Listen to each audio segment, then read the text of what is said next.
Experience. I'm your host, Jason Cavness. Our guest today is Tim McCarthy. Tim, you ready to be great today? Yes, I am.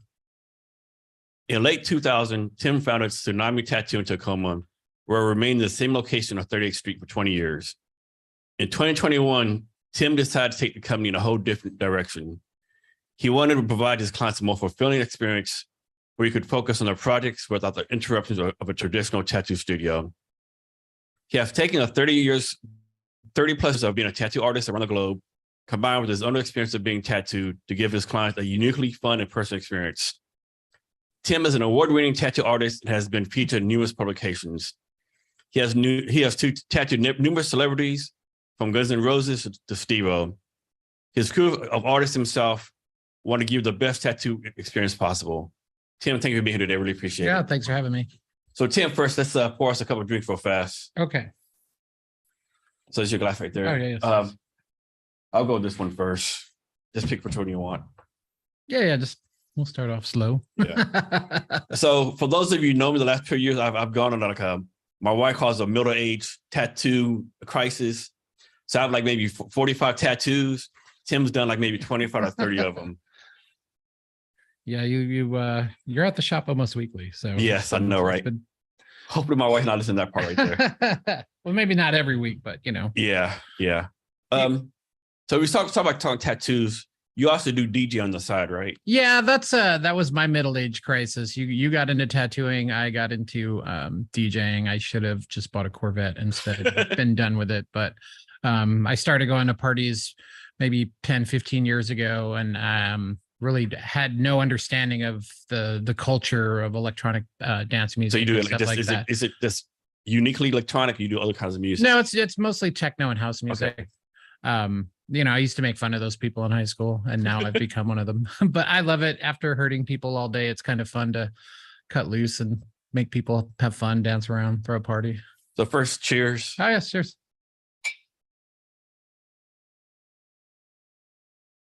So I'm guessing you've upgraded your equipment through the years. You probably started simple. Now you have like all this fancy.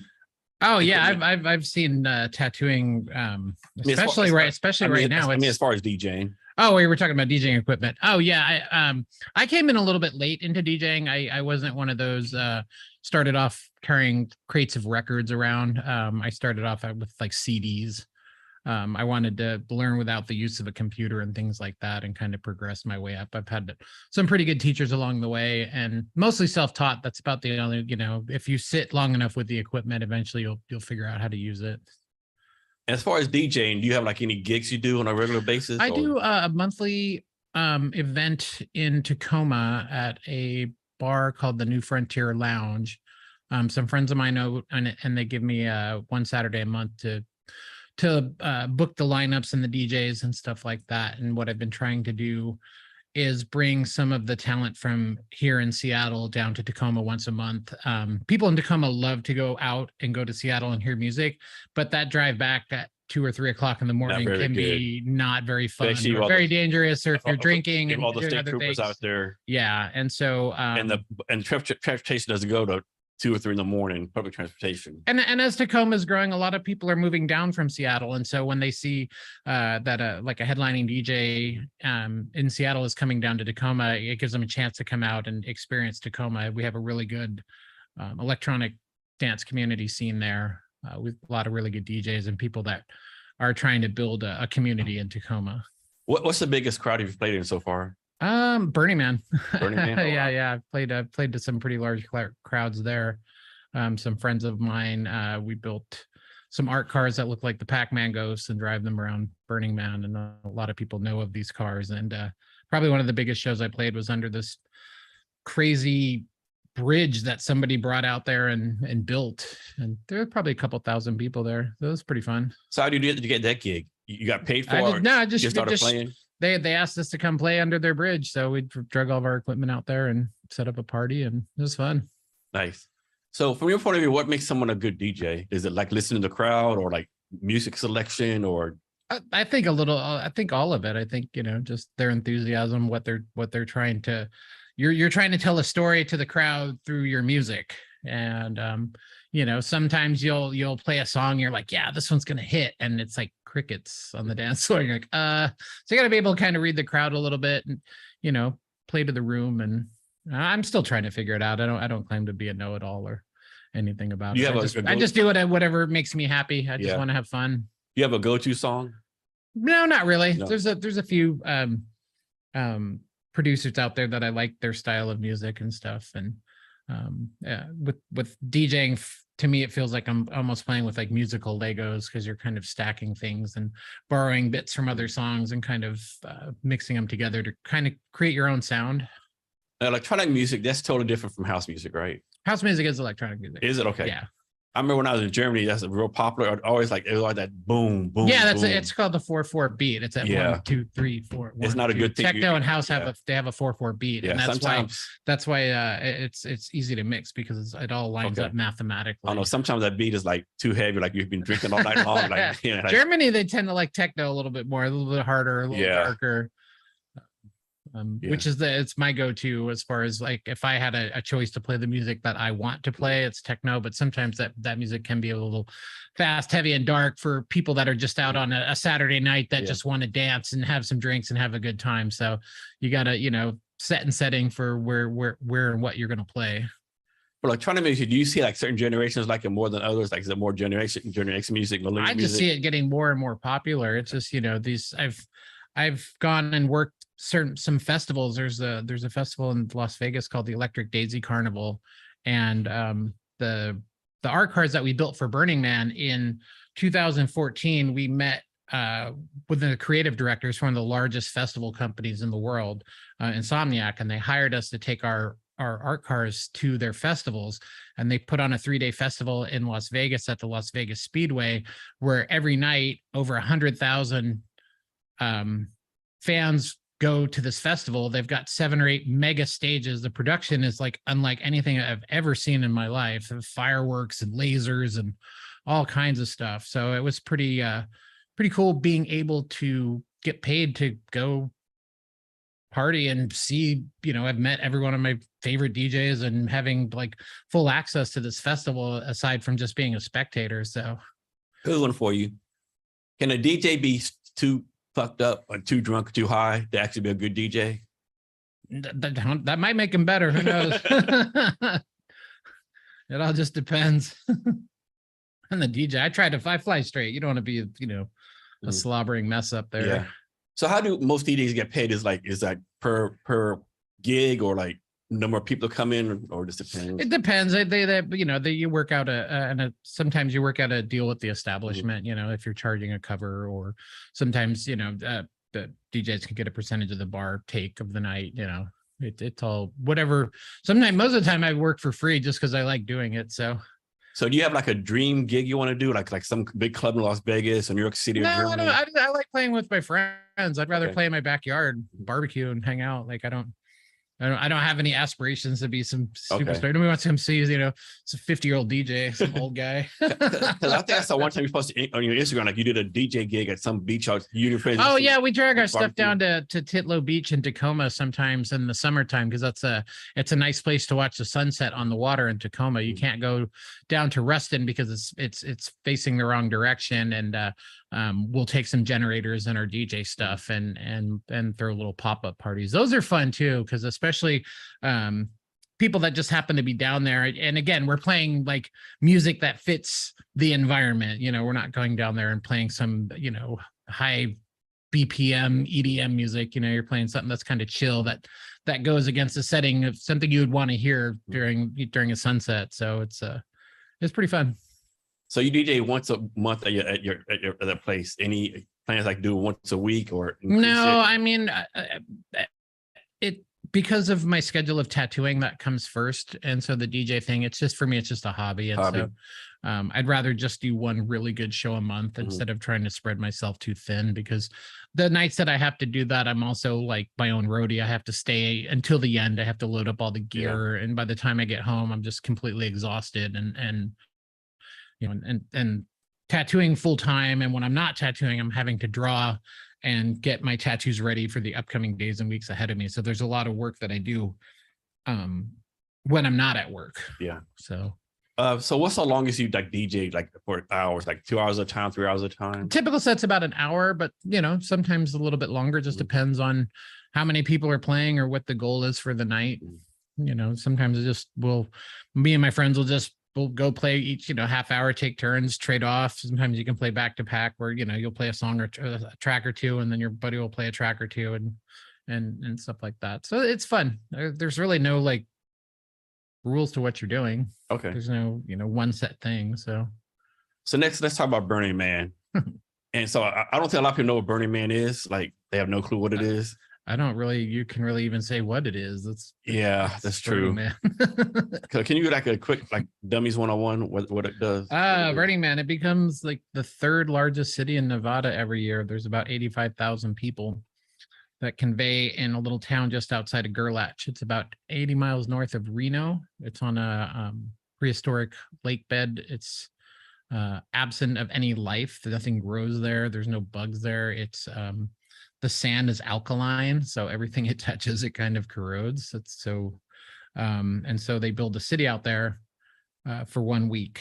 And it has an infrastructure. It has a Department of Public Works and a motor vehicle department, things like that. It's structured like a city. And then at the end of the week, they burn a big wooden man structure. And then when the thing is over, the goal is to leave no trace. That 80,000 people go out there, turn it into a city. You'll find whatever you're looking for out there. If you want to go out there and party your face off, or if you just want to go out there and read a book, you'll find somebody that you can connect with out there. And these 80,000 people, this can't show up. Like you have to apply, pay money. Yeah, you have to buy a process, ticket, right? But you have to bring all of your stuff into the desert, and you have to cart all of your stuff out, all of your, your food, your trash, your gray water. They don't sell anything there but ice. That's the only thing. How long does it there. last? It's 7 days. Okay, so basically you got to be self-sufficient for 7 days. Yes, but when I go with a camp of about 40 people. So we all have jobs and we all work together to have our camp, to have the things that we need to get us through the week and stuff. And how long you been going? 2013 was the first year I went. Okay. So what made you want to go to it in the first place? Just hearing stories about it, seeing pictures. I heard about it in the early 90s. I was living in the Bay Area. I was getting tattooed in San Francisco, and one of my friends was like trying to tell me about it. It's like, it's just I don't know, hippie fest thing in the desert where, there's no rules and you got to bring all your stuff in. And, the young me, I was like, that sounds stupid. I don't want to do that. And as I started kind of coming around a little bit more of the electronic music scene and music festivals and stuff like that, seeing pictures of it, and I just wanted to experience it. First time I went, I just wanted to do it just to see if I could do it. It will definitely test you on all your senses. You love it, like throughout the week, you love it, you hate it, you don't know if you're going to make your way through that week. You're sitting there and there's a sandstorm going for 8 hours and you can't see your hand in front of your face and you're like, why am I here? But then there's other times where, I'm standing next to Paris Hilton and you're like, wow, this is pretty cool.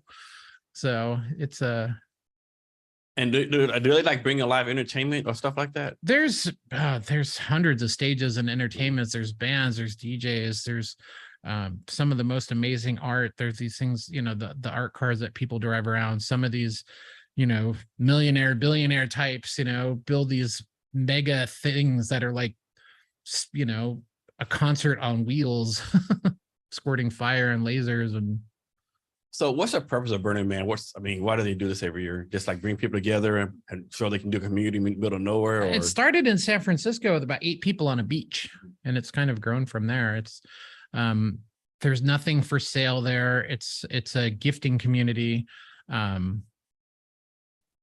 There's some principles of Burning Man, one of them being like radical self-inclusion. They want everyone to be a part of it. Mm-hmm.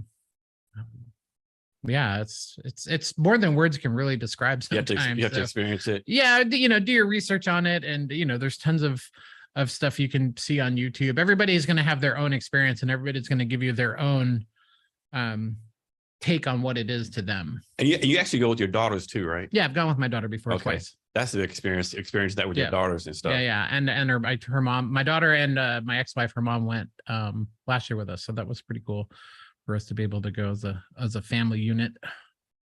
And so like I'm guessing Burning Man like it has its own city. I'm sure they don't have police, but like there's like South Police and stuff going on to make sure. Oh yeah, no, there's every branch of law enforcement in the world is there. Okay.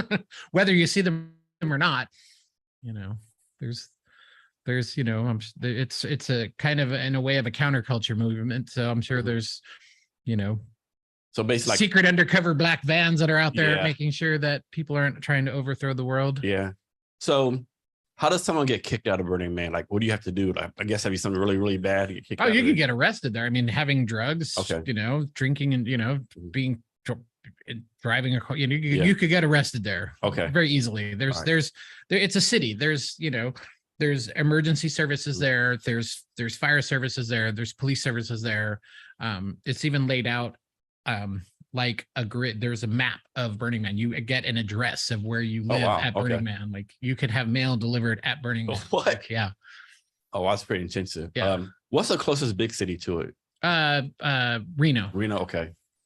I don't know what the people like that area think about the people come every year, right? Like, I think the community that you drive through Gerlach, man, they have a very beautiful high school there. They have a nice field for their stuff. So I'm pretty sure they make money off all the people going to. Well, yeah, and there's so much space out there in Nevada that people store stuff there year round. So they'll come out there. People go out to the playa like months before to set it up, and people stay there months after to make sure everything's cleaned up. And there's a perimeter around it called the trash fence to try and catch things that blow garbage. We pick up every little piece of lint. Bottle cap thing that you could, we scour our camp completely. And then at the, months later, you actually get a report back from Burning Man where they go through and inspect the entire grounds, and you get what's called the MOOP report. And it will show you if you left things there. And if you leave too much to get a bad report, you may not get your camp placement back the following year. I'm guessing the longer you go to Burning Man, the better your camp placement is. I don't know how that all works because that's all taken care of by somebody else in my camp. I just get my ticket through my camp and they just tell us where to go. In order to get camp placement, your camp has to provide something, I believe, to Burning Man.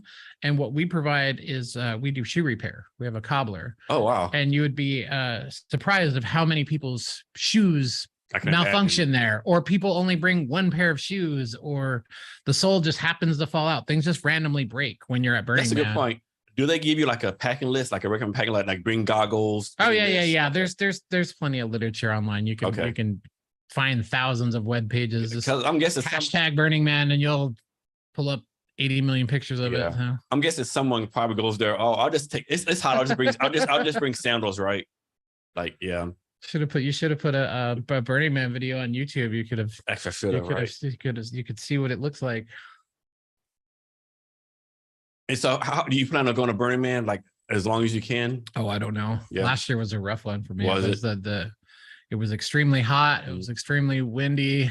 It kind of kicked my ass. So I don't know. Yeah. I do have tickets to go this year. I have not made up my mind if I go. If I do not go, I will sell my tickets to somebody in my camp. So. Actually, let me pull up Burning Man. Yeah, pull it up. There's tons of them. Just type in Burning Man 2022. That'll be from last year.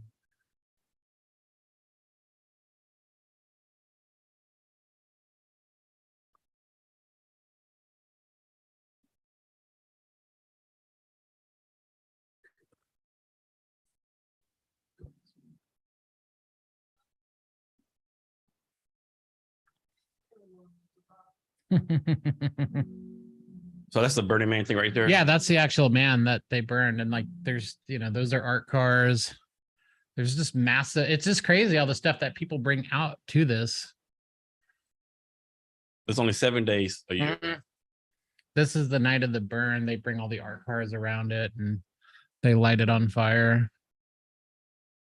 And I'm guessing like people, all type of backgrounds come here, like businessmen. Like there's everything, every walk of life.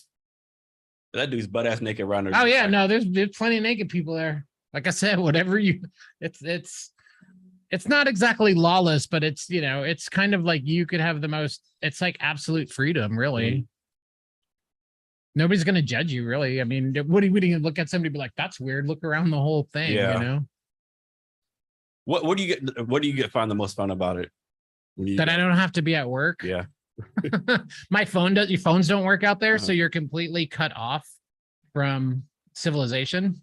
So there's no like selfies going on, nothing like No, that. you can have your phone, but there's no service. There's like Okay. I can't get a text or a phone call while I'm out Mhm. there because there's not enough cell phone towers. And when you got 90,000 people out there, it clogs up whatever, however that stuff works. But Yeah. I was like, this is like a good fun time, but the military spent all the time in the desert I did. I don't know about spending 7 days in the desert, to be honest with yeah, you. but you're around all, people having fun. It's not, That I looks mean, you'd fun up probably there. have the training to survive the desert for a week. Oh, yeah. That would be Oh, a yeah. piece of That cake. would be a piece of cake. Because Yeah. the first time I went, that was the first thing I thought of. It was like all of my friends who were veterans and soldiers, like this is what they did for years out in Iraq and Afghanistan without the partying. Yeah. But even after that first week, man, that I couldn't wait to have a shower and just a little, I was so gross smelling, even though I tried to shower and stay clean. It's like impossible. So that person, what's the youngest person you've seen at Running Man? I've seen babies there. Have I don't you? know why people bring their baby I there, don't know but about that either.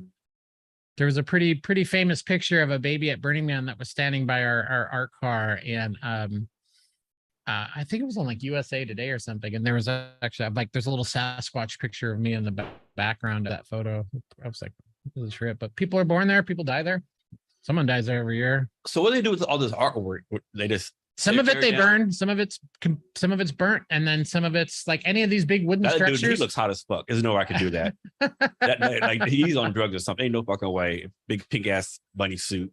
You're supposed to ride around on a bicycle there, but lately, last year, there was a lot of e-bikes. I looked at the Thunderdome, like from Mad Max. You could go battle. There's all the bars are free. You go drink for free. You have to bring your own cup. Okay. I mean, that's You could eat for free. reasonable. You got to bring your own plate and spoon. There's nothing provided. Nobody's going to give you a plastic fork or the thing. If you notice, there's no garbage cans. Everybody. So you say everyone has to do something for the community, right? Like, No, you don't have to. Like, You like just- you do cobbler shoes, like that's what our camp does. That's what our camp does to get placement through the Burning Man Okay. organization. I mean, you can just show up and find it. As long, if you're not part of a camp or say you just want to show up, you can just show up and find a blank space of land and plant your flag, and that's Okay. where you camp. Some of the spaces are reserved for the camps, Mhm. but when you get there, everything's kind of like laid out and stuff like that. So do you get any sleep during these 7 days? Oh yeah, 2 of the nights I was asleep by 11 p.m. I'm an early person. I'm not a late night person. I'm pretty sure people got married here too. Oh yeah, people get married there. It's like a wild experience. Yeah, it's an assault on all of your senses.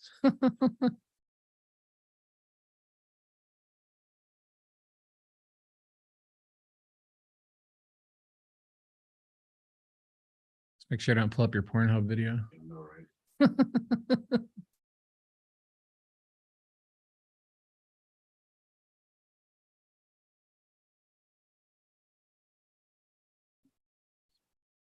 This looks like some fancy DJ gear right here. You got all these buttons and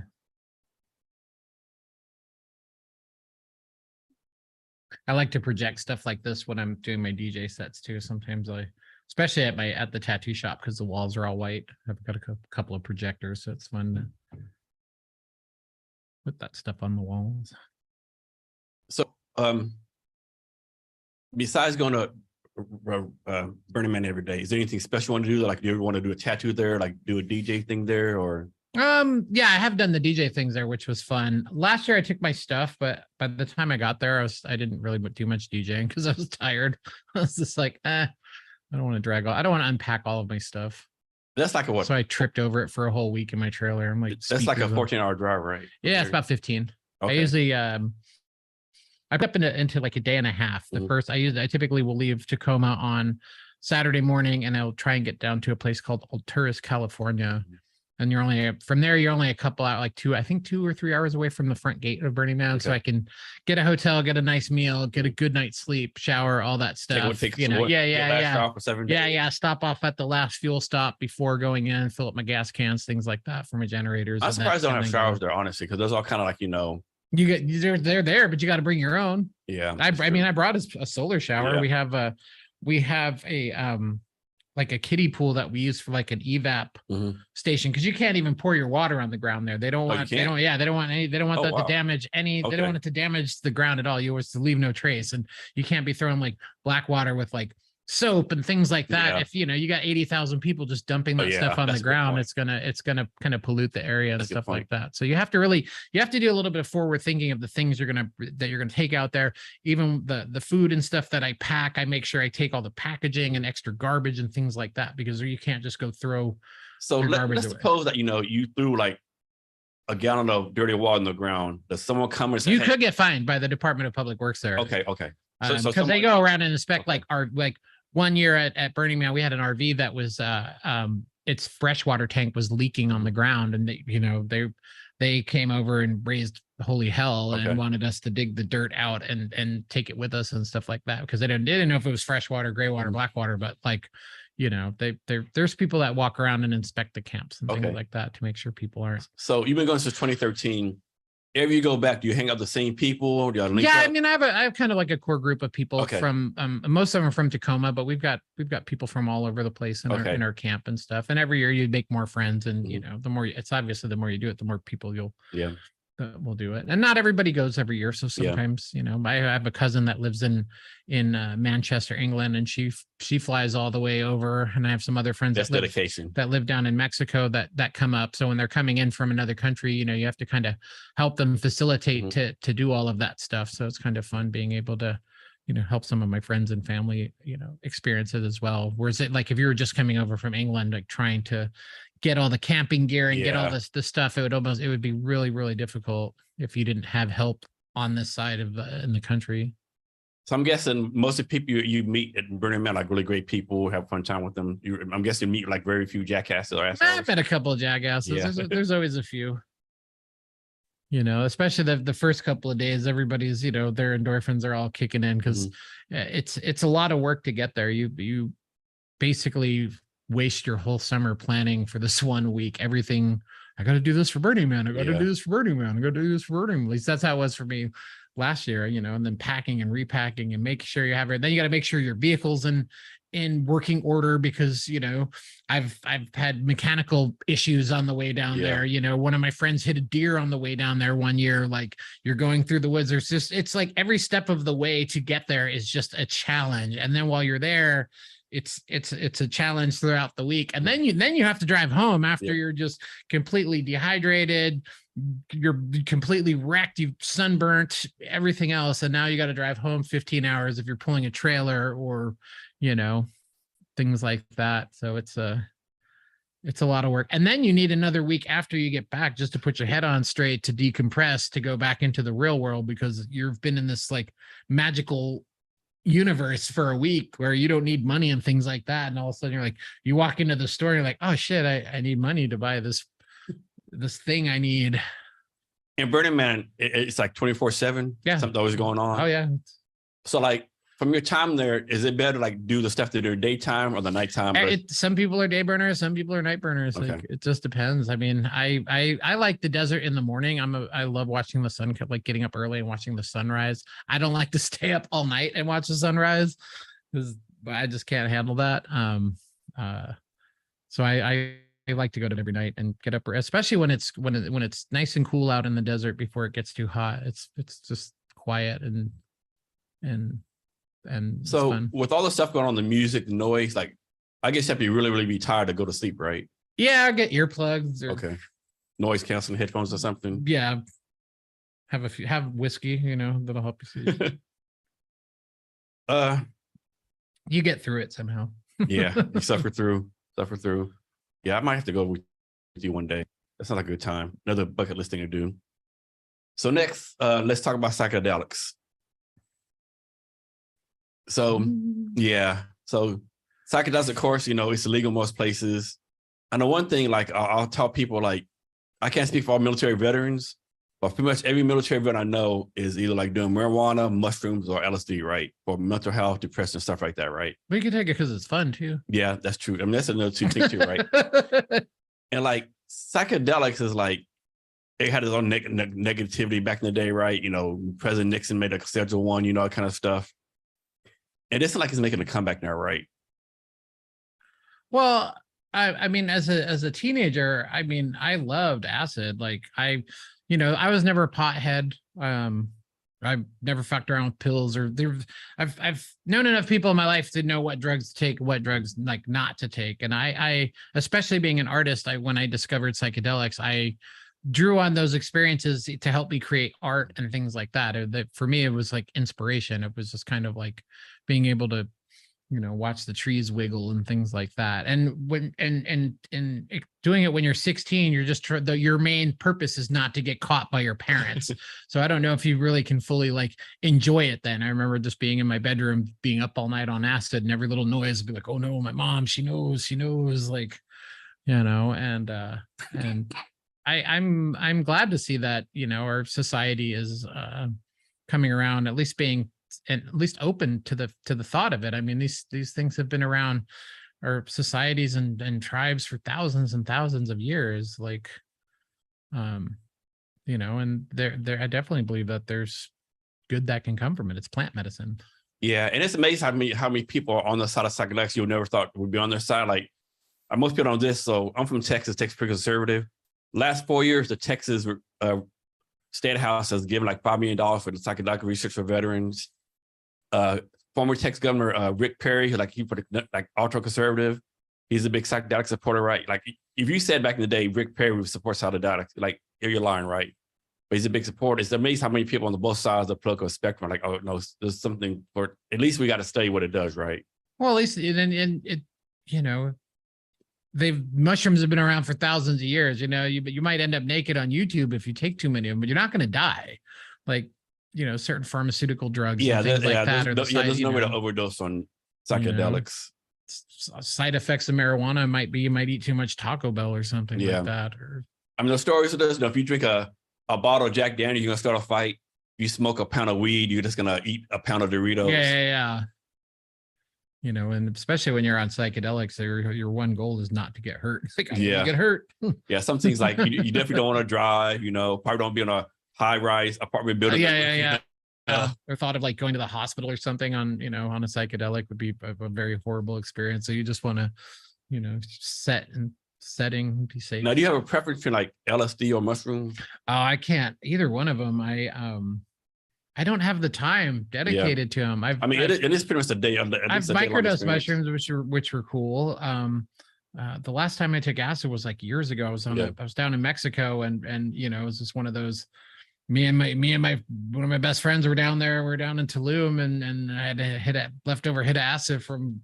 I don't even remember where I got it from. We were like, hey man, let's this, and we took it, and it was like the most profound experience I ever had. It was like 20 hours of like astonishment.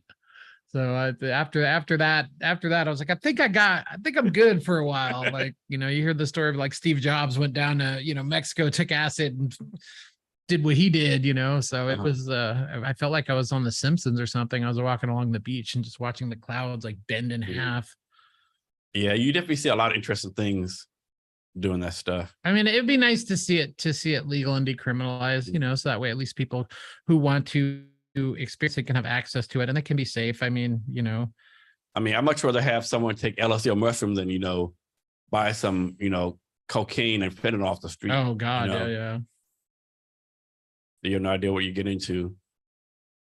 So do you still do mushrooms? No, not really. Not really. Again, it's like, maybe at a music festival or something like that. It has to be the right place and time. Yeah. It's not. Yeah, it has to be right. It's not like Wednesday afternoon. I just got home from work. Oh, take some mushrooms. Can't believe, man. I had a hard day at work and drinking beer. I'll take some acid. And mushrooms are always one of those things that, like, as soon as I take them and they kick in, I feel gross. I'm like, oh, why did I? That sounded more fun than this was. So they always just kind of remind me that I don't really like them that much. Yeah. Other than the microdose, I mean, when you microdose them, you don't feel them, but you just kind of feel happy. I know that's a big thing. Like, people don't realize a lot of entrepreneurs do microdosing, right? Because you take like 1/10 of a dose every 4 days, and like it really like focuses you, right? At least I've been seeing, right? It really focuses you. You got I know a lot of others do that. So microdose is a big thing. And so another thing you do, I can never say the word. It's where you get, it's a ayahuasca, something like that. Ayahuasca. I can never say that fucking word. Ayahuasca. How is that? It's interesting. Yeah, and that's the whole weekend thing, right? Yeah, it's It's a brew that's made from 2 different plants out of the Amazon that you drink, and the Kaban's maybe about the first hour. It's kind of a slow come on. And so what's the purpose of doing that? Is like to enlighten your mind or free you from mental stress, or what do people usually do that ceremony? I turned to it to use it as medicine. Like I wasn't trying to take it as oh, let's Friday night, let's drink some ayahuasca. Like, you know, we all have our traumas, we all have our things, and as humans that we, you know, we try and work out and work through. And for me, I've only done 2 ceremonies, but it's I think it had a profound effect on me. I got out of it what I was kind of searching for. Yeah, you get to really just connect with yourself in ways that you wouldn't normally be able to. I don't know. It just kind of, it's hard. It's one of those things that's hard to explain. So don't give the details, but like how does one find a person to do this, right? I mean, I'm sure you just can't Google, you know, like you have. There are churches. Is it? Okay. There are churches in America that you can be part of and didn't know that. And take it to the ceremony. Yeah. Okay. Because of under the Freedom of Religion Act, because it's, oh wow, that's a good point. Yeah. So you plan on doing it again, or you're done with it too? I don't know. It's I haven't put much thought into it. Yeah. It's just like one of those. I did it. I got out what I needed out of it. I feel like if you're one of those people that tries to do it every weekend, then you're maybe not. Yeah. You're maybe not. You're kind of defeating the purpose of that. You know, those people. It's like, well, it's not addictive, but I've done it 300 times. It's like I do it every day. Yeah. You know. I know, like taking LSD, like I know you shouldn't take it every day because the tolerance builds up, and then like, what can you really get out of taking it every day, right? I always read that. Yeah, and I mean, when you drink ayahuasca, you're gonna at some point you're gonna purge. You're gonna puke your guts out. You're gonna shit your guts out. Yeah. Like it's your body just cleansing itself. You have to follow a specific diet. You know, it's you have a shaman that hosts the ceremony that guides you through everything and through, you know, song and music, and you know, sometimes there's a some chanting, the group activity and stuff like that. And these people, like these people you never met before in your life, like no. Okay. I mean, I've done it with people that I know, but I've also done it with strangers who become your friends after you have this bonding experience through all of that stuff. How many people is like a 10-person thing, or there's some, I don't know. There's some, I guess it just depends on how the person who's ever facilitating it. I mean, there's some people out there that try and do it they're solely to make money. You know what I mean? Then trying to exploit all that, especially with this stuff getting popular. You know, again, you can go on YouTube and just see all these people that you know, you can see they're probably charging these people way too much money for what they're getting out of it. I don't know. It's that'd be my fear. Like, how do you pick the right person to do it? Know they're doing the right thing, not ripping you off. You know, like I would be afraid to go down down in Peru and not have some sort of contact down there. You know, because there's a lot of people that, like anything, they're going to try and take advantage. There comes some dumbass American, you know, type of thing. Yeah. Yeah, I think psychedelics is a good thing, right? If you use it correctly, right? And I know there's definitely been a lot of research about mental health and depression and stuff like that. I know a lot of military veterans, they put on like, no, all these pills, right? Didn't help. And they like do on their own, like do psychedelics, what do you want to call it? Like they have a lot more. Yeah. And especially if it can help you guys out. I mean, you know, I know a lot of my friends have been through way tougher stuff than I've ever seen in my life. And I, you know, trying to process that, especially when people are so young and going into like the military. I've not been in the military, so I can't really speak of some of that stuff, but I just know I've had friends that have a lot. They have struggles because of their times in the military. Yeah, I just like the way it opens your eyes to see the world in different ways, right? You know, like you see some crazy stuff. No, one of the things that I like about but psychedelics is it creates empathy. Like you have more feelings for people in the world and things like that around you. I think, you know, we lose touch in all of that. We all live in our own little box and our own little squares, and we're all isolated and things like that. And and you see like how things operate and things like do, you know, how everything's designed. And like one thing, like when I take it, like I just notice how much cars are like, you know, like not a part of nature, right? Whenever I see a car go by, like you can hear the noise and the pollution coming out the car, right? It's craziness. And on one time I was on it, and my wife, we had like about a bunch of spiders on our porch, and my wife always knocks the spiders down. So one time I was on the front porch, right? And the spider said, "Hey, Mr. Jason, can you tell your wife to stop killing my house?" Right? What?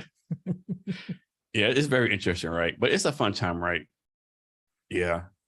Will be any ever legalized? I don't know. I know there's a search called MAPS. I can't remember what it stands for. Something for study of psychedelics. And they've been over since 1986. They're trying to get it legalized and stuff. I don't know if it ever be legalized, but they just need to keep on doing research, I think. Yeah, I mean, I've done my experimentation with it, but it's just like, again, at this stage of my life, I've got so much going on that Yeah, because it does. You just can't take it. You can't be like, I'm gonna have to drink a beer, take a hit. You're like, you almost got to set a whole day. But I think if aside. people want to experience that, they should have the right to do it. I've never felt that any type of psychedelic experience should be criminalized or put you in jail because you're wanting to, expand your consciousness. Yeah, exactly. Right. Cool. So we'll come back to this in a minute. So next, let's go talk about your tattoo business real fast. Yeah, that I can talk a lot about. Yeah. I'm not as deep into the psychedelics as I am tattooing, but yeah. So tattooing, so first, a lot of people don't realize you're a tattoo artist, right? Own a tattoo shop. You're also an entrepreneur, right? Can you talk about the challenge, like, doing your art stuff versus also making sure your business makes money? That's the hardest part. I have to create art every day in order to make my business survive. I have to be creative every day. I have to be on point. You're not allowed to have a bad day as a tattoo artist. And so you're trying to take people's ideas and turn them into something and put them on there so that way they can come get tattooed, enjoy what you do. And in return, I can generate revenue to pay my rent and keep my business going.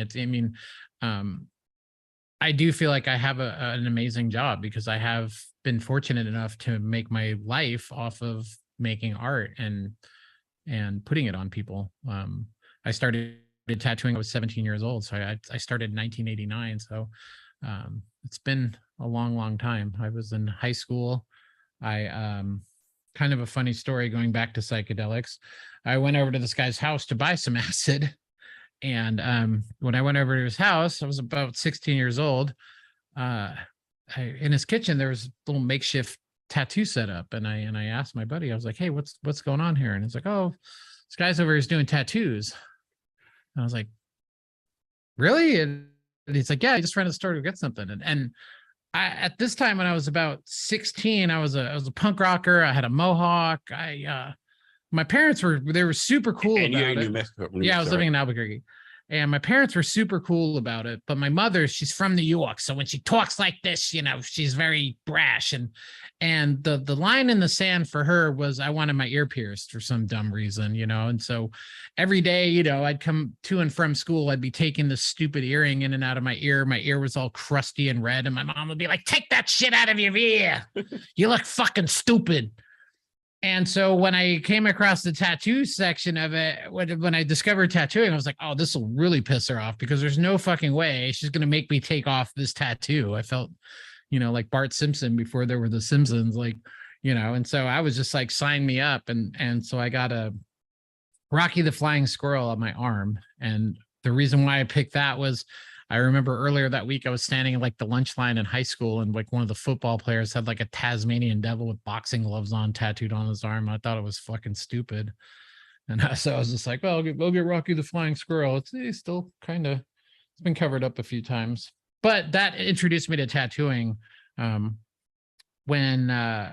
I was sitting there getting tattooed by this guy, he had like a portfolio of his artwork. And I was like, "Oh shit. Like, I can draw better than this guy." So, that was my theory. So you are your artist before you? Yeah, I was doing screen printing. I was doing like linoleum printing. I had really amazing art teachers. And were you like a self-taught artist? Yeah, I mean, when I was a kid, they wanted me to play football, but I wanted to draw pictures. Like I've always kind of just like operated on my own frequencies of stuff. I've never been into like the normal shit that people around me were into. I just wasn't into the latest types of shoes or the most popular thing. I've been creative my whole, for as long as I've known. And so, my parents, they bought me art supplies when I was younger. They encouraged me being an artist.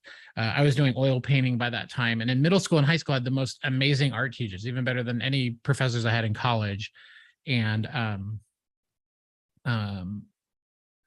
so when I was getting tattooed from this guy, I was just like, this is kind of cool. I want to learn more about it. And at the time there wasn't, of course there wasn't the internet, but there wasn't a lot of literature on tattooing. There's only maybe a couple of books that were published on tattooing. So there was very, very limited information about tattooing.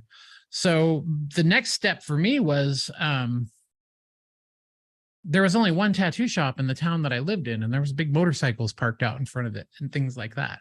And so walking into my first time I walked into that tattoo shop, it was scary as fuck. It was and you're like 17 at the time? Yeah. I walked in there and I was like, hey, I want to learn how to tattoo. And they're like, you don't, get the fuck out of here. and so I get thrown out of this tattoo shop. Like one time I went in there, like, what kind of black ink do you guys use? Like, get the fuck out of here.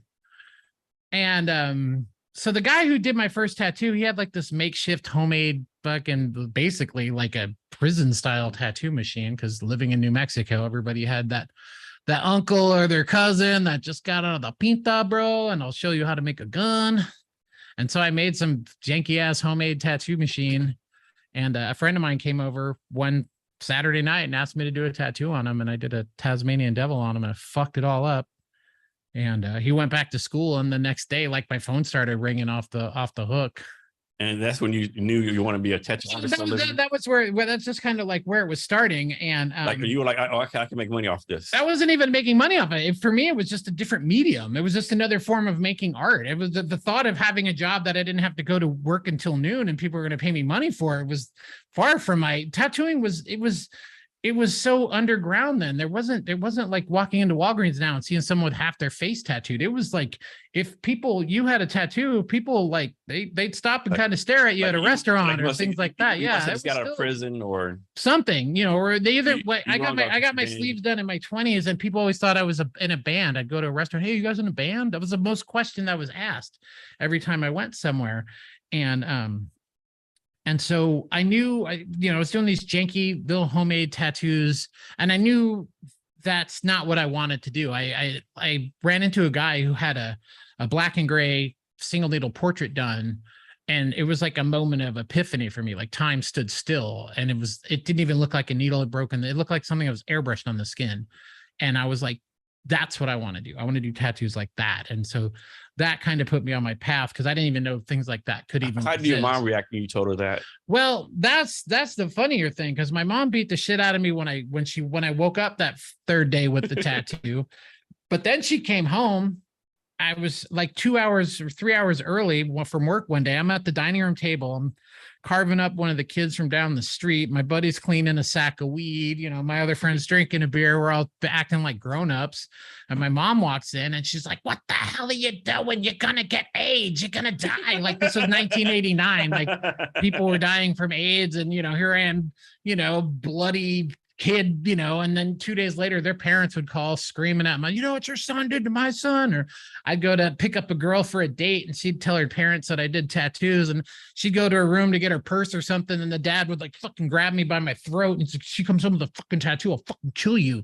And we'd be going to the movies, I want to get a tattoo from you. I'd be like, I don't know, I don't think that's such a good idea. Your dad's a cop. That's crazy. Yeah. And so that was about when I was about 17. And I knew at some point I needed an apprenticeship. And so I had kept going into this shop in Albuquerque. It's still there. The name of the studio is Route 66 Fine Line Tattoo. It's owned by a man named Brian Everett. He was a pioneer in portrait black and gray tattooing. Still is an amazing person who I still look up to. He was like a stepdad to me. I learned a lot from that man. And but they used to, like I said, they used to just throw me out of the shop all the time when I went in there. And so one morning, his associate was at a breakfast restaurant, and I saw him sitting at a table having his breakfast, and I literally cornered him, and I was like, look, dude, I want to learn how to fucking do this. How do I do this? And he's like spitting egg all over me and shit. He's like, yeah, you gotta go fucking get an apprenticeship. Fucking, but I'm not going to do it. You're going to have to leave the state, because there was only the one tattoo shop in Albuquerque at the time. This was in 1992. And I was doing like construction and shit like that, and just out of high school, and I knew that I wanted to do tattooing. And so I sat down. I didn't even have a map. I opened up the phone book because I had the area codes on there. I'm like, well, where the fuck do I want to go? And I was like, I don't want to go to Texas. I don't want to go to Arizona. I don't want to go to Utah. I was like, Denver. And so like a week later, I popped in my car and drove up I-25 and went to Denver and just started knocking on doors. And I walked into the shop in Denver who happened to be friends with the people in Albuquerque. And so while I was in there kind of hitting them up for an apprenticeship, they were calling down in Albuquerque like, hey man, this guy's down here kind of dropping your name. Like, what the fuck? And the tattoo shops back then, they all knew one another because tattoo is very small. You know, you coming in there like, hey man, and so-and-so sent me up here. You know what I mean? They're going to check that shit. They're going to check your references. And, they did, they gave me my shot. And then years later, I was at a tattoo convention and I ran into Brian and Cap, and I walked up to him and I thanked them, and they kind of blew them away because I actually did what they told me to do. I went out and I did it, and then I went back and I thanked them. And then so about 1996, there was a position that opened in that company, and I was living in the Bay Area at the time, and that owner called me up middle of the night, offered me a job. And so it was kind of like, it was like getting like asked to be picked up into the, up into the big leagues. I couldn't go back to sleep that night. I was so excited to go from a shop that I used to get thrown out of to now they're asking me to come work for them. And this shop at the time was a highly published studio because there was tattoo magazine stuff back then over the internet or Instagram, things like that. So you got your exposure through printed magazines. And so this shop always was in press and had a lot of stuff. People would fly in from all over the world to get tattooed at the shop. So it was kind of cool going from this little, kitchen scratcher to working at one of the best shops in the country at the time. And it was a cool feeling.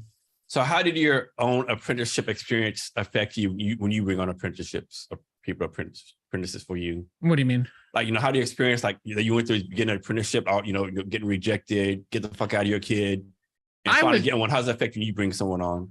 Oh, I don't even know. I've only apprenticed just a couple of people, so it's everybody has kind of like their own, story in tattooing. Okay. And so, as far as being a tattoo artist, like, I know some people only do color, some people only do black and white. Like, why is that? Like, to me, it's like, if someone, like, if I go to a tattoo artist, hey, I want to do this tattoo. Oh, I only do elephants, right? It is like when tattoo artists do that, they're locking themselves out of making money. Like, why do some yes artists... or no, or they might just get people that only want elephants. Mm-hmm. So it's not.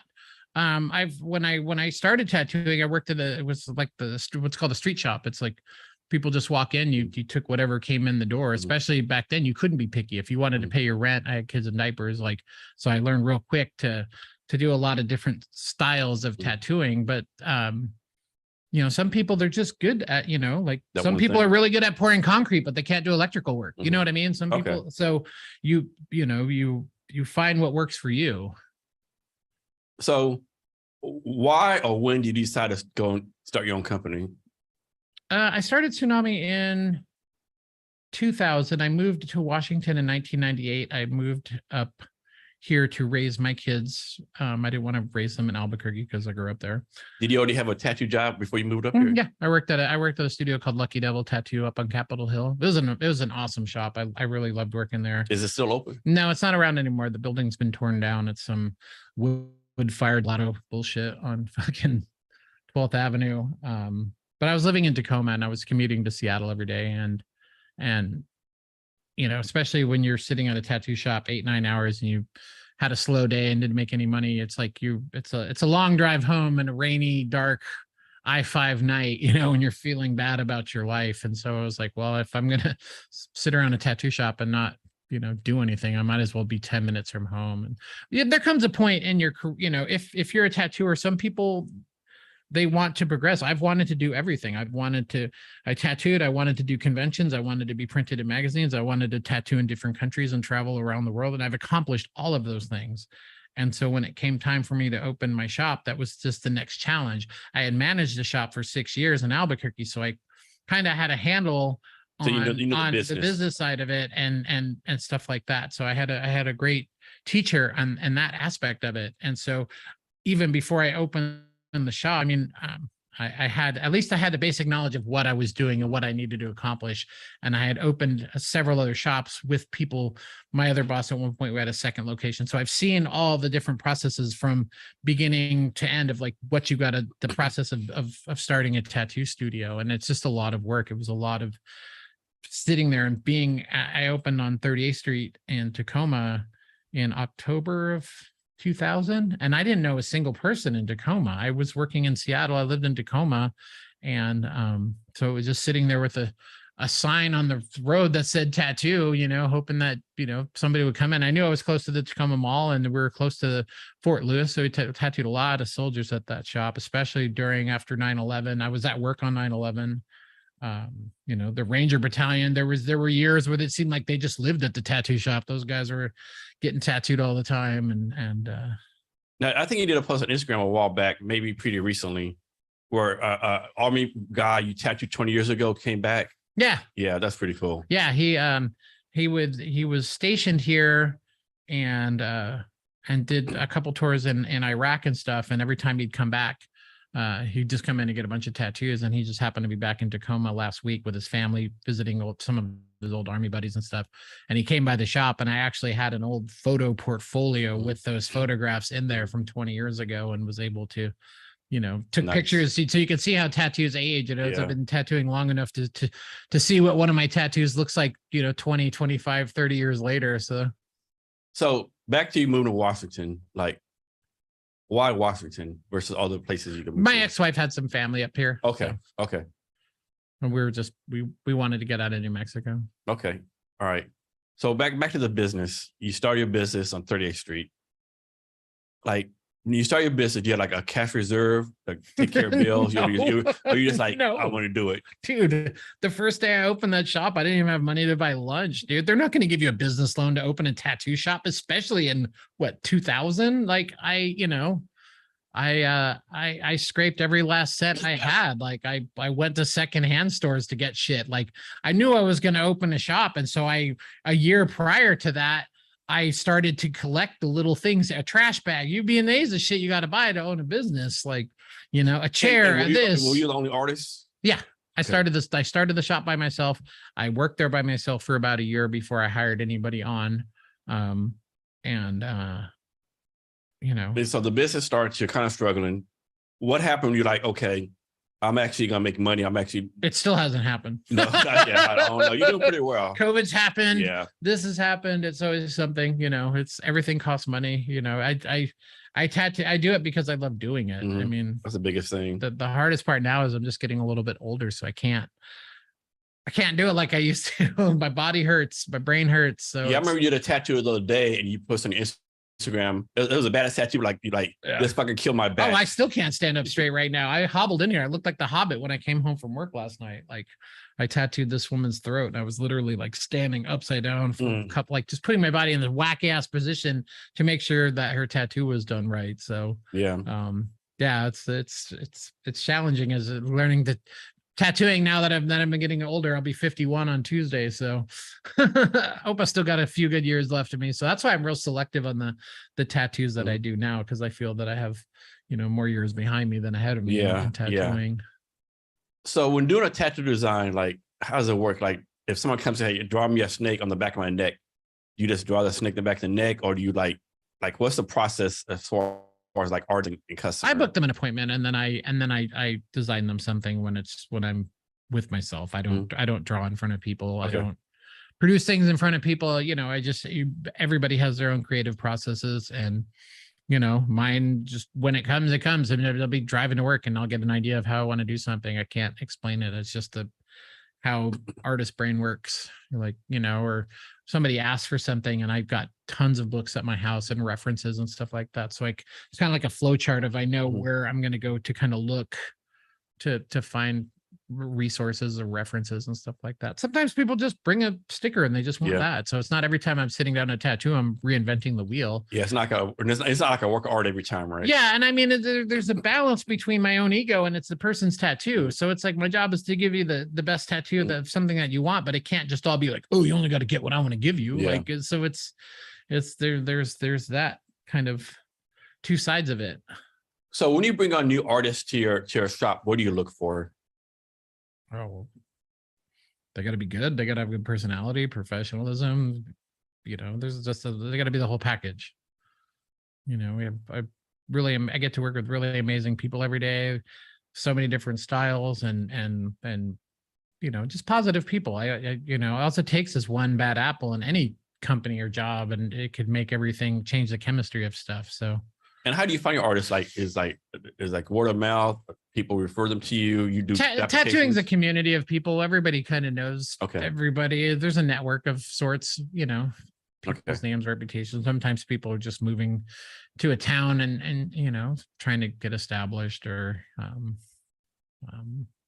It's like every January. Yeah, the tattoo convention. So how is that? How do you start going on that? What's that? I'm friends with the woman who organizes the whole event. They just had the 20-year anniversary of it last. And you've been going 20 years? I've gone a lot of them. Okay. Not every single one of them, but especially for the last few years, I've kind of like reconnected with the tattoo conventions and stuff like that. So it's fun to just travel and see some of my friends now that have been in the industry. And that's more like a pop-up thing, like people just walk in and say, I want this kind of tattoo, and you draw for them. Well, there are booths there, and then a lot of the bigger name artists have appointments before they get there, or even just all artists in general. The event on the website posts all the artists that would be there and their links to their social media and websites and all that. And you stuff. actually take your whole crew there, right? A couple of the artists went. Okay.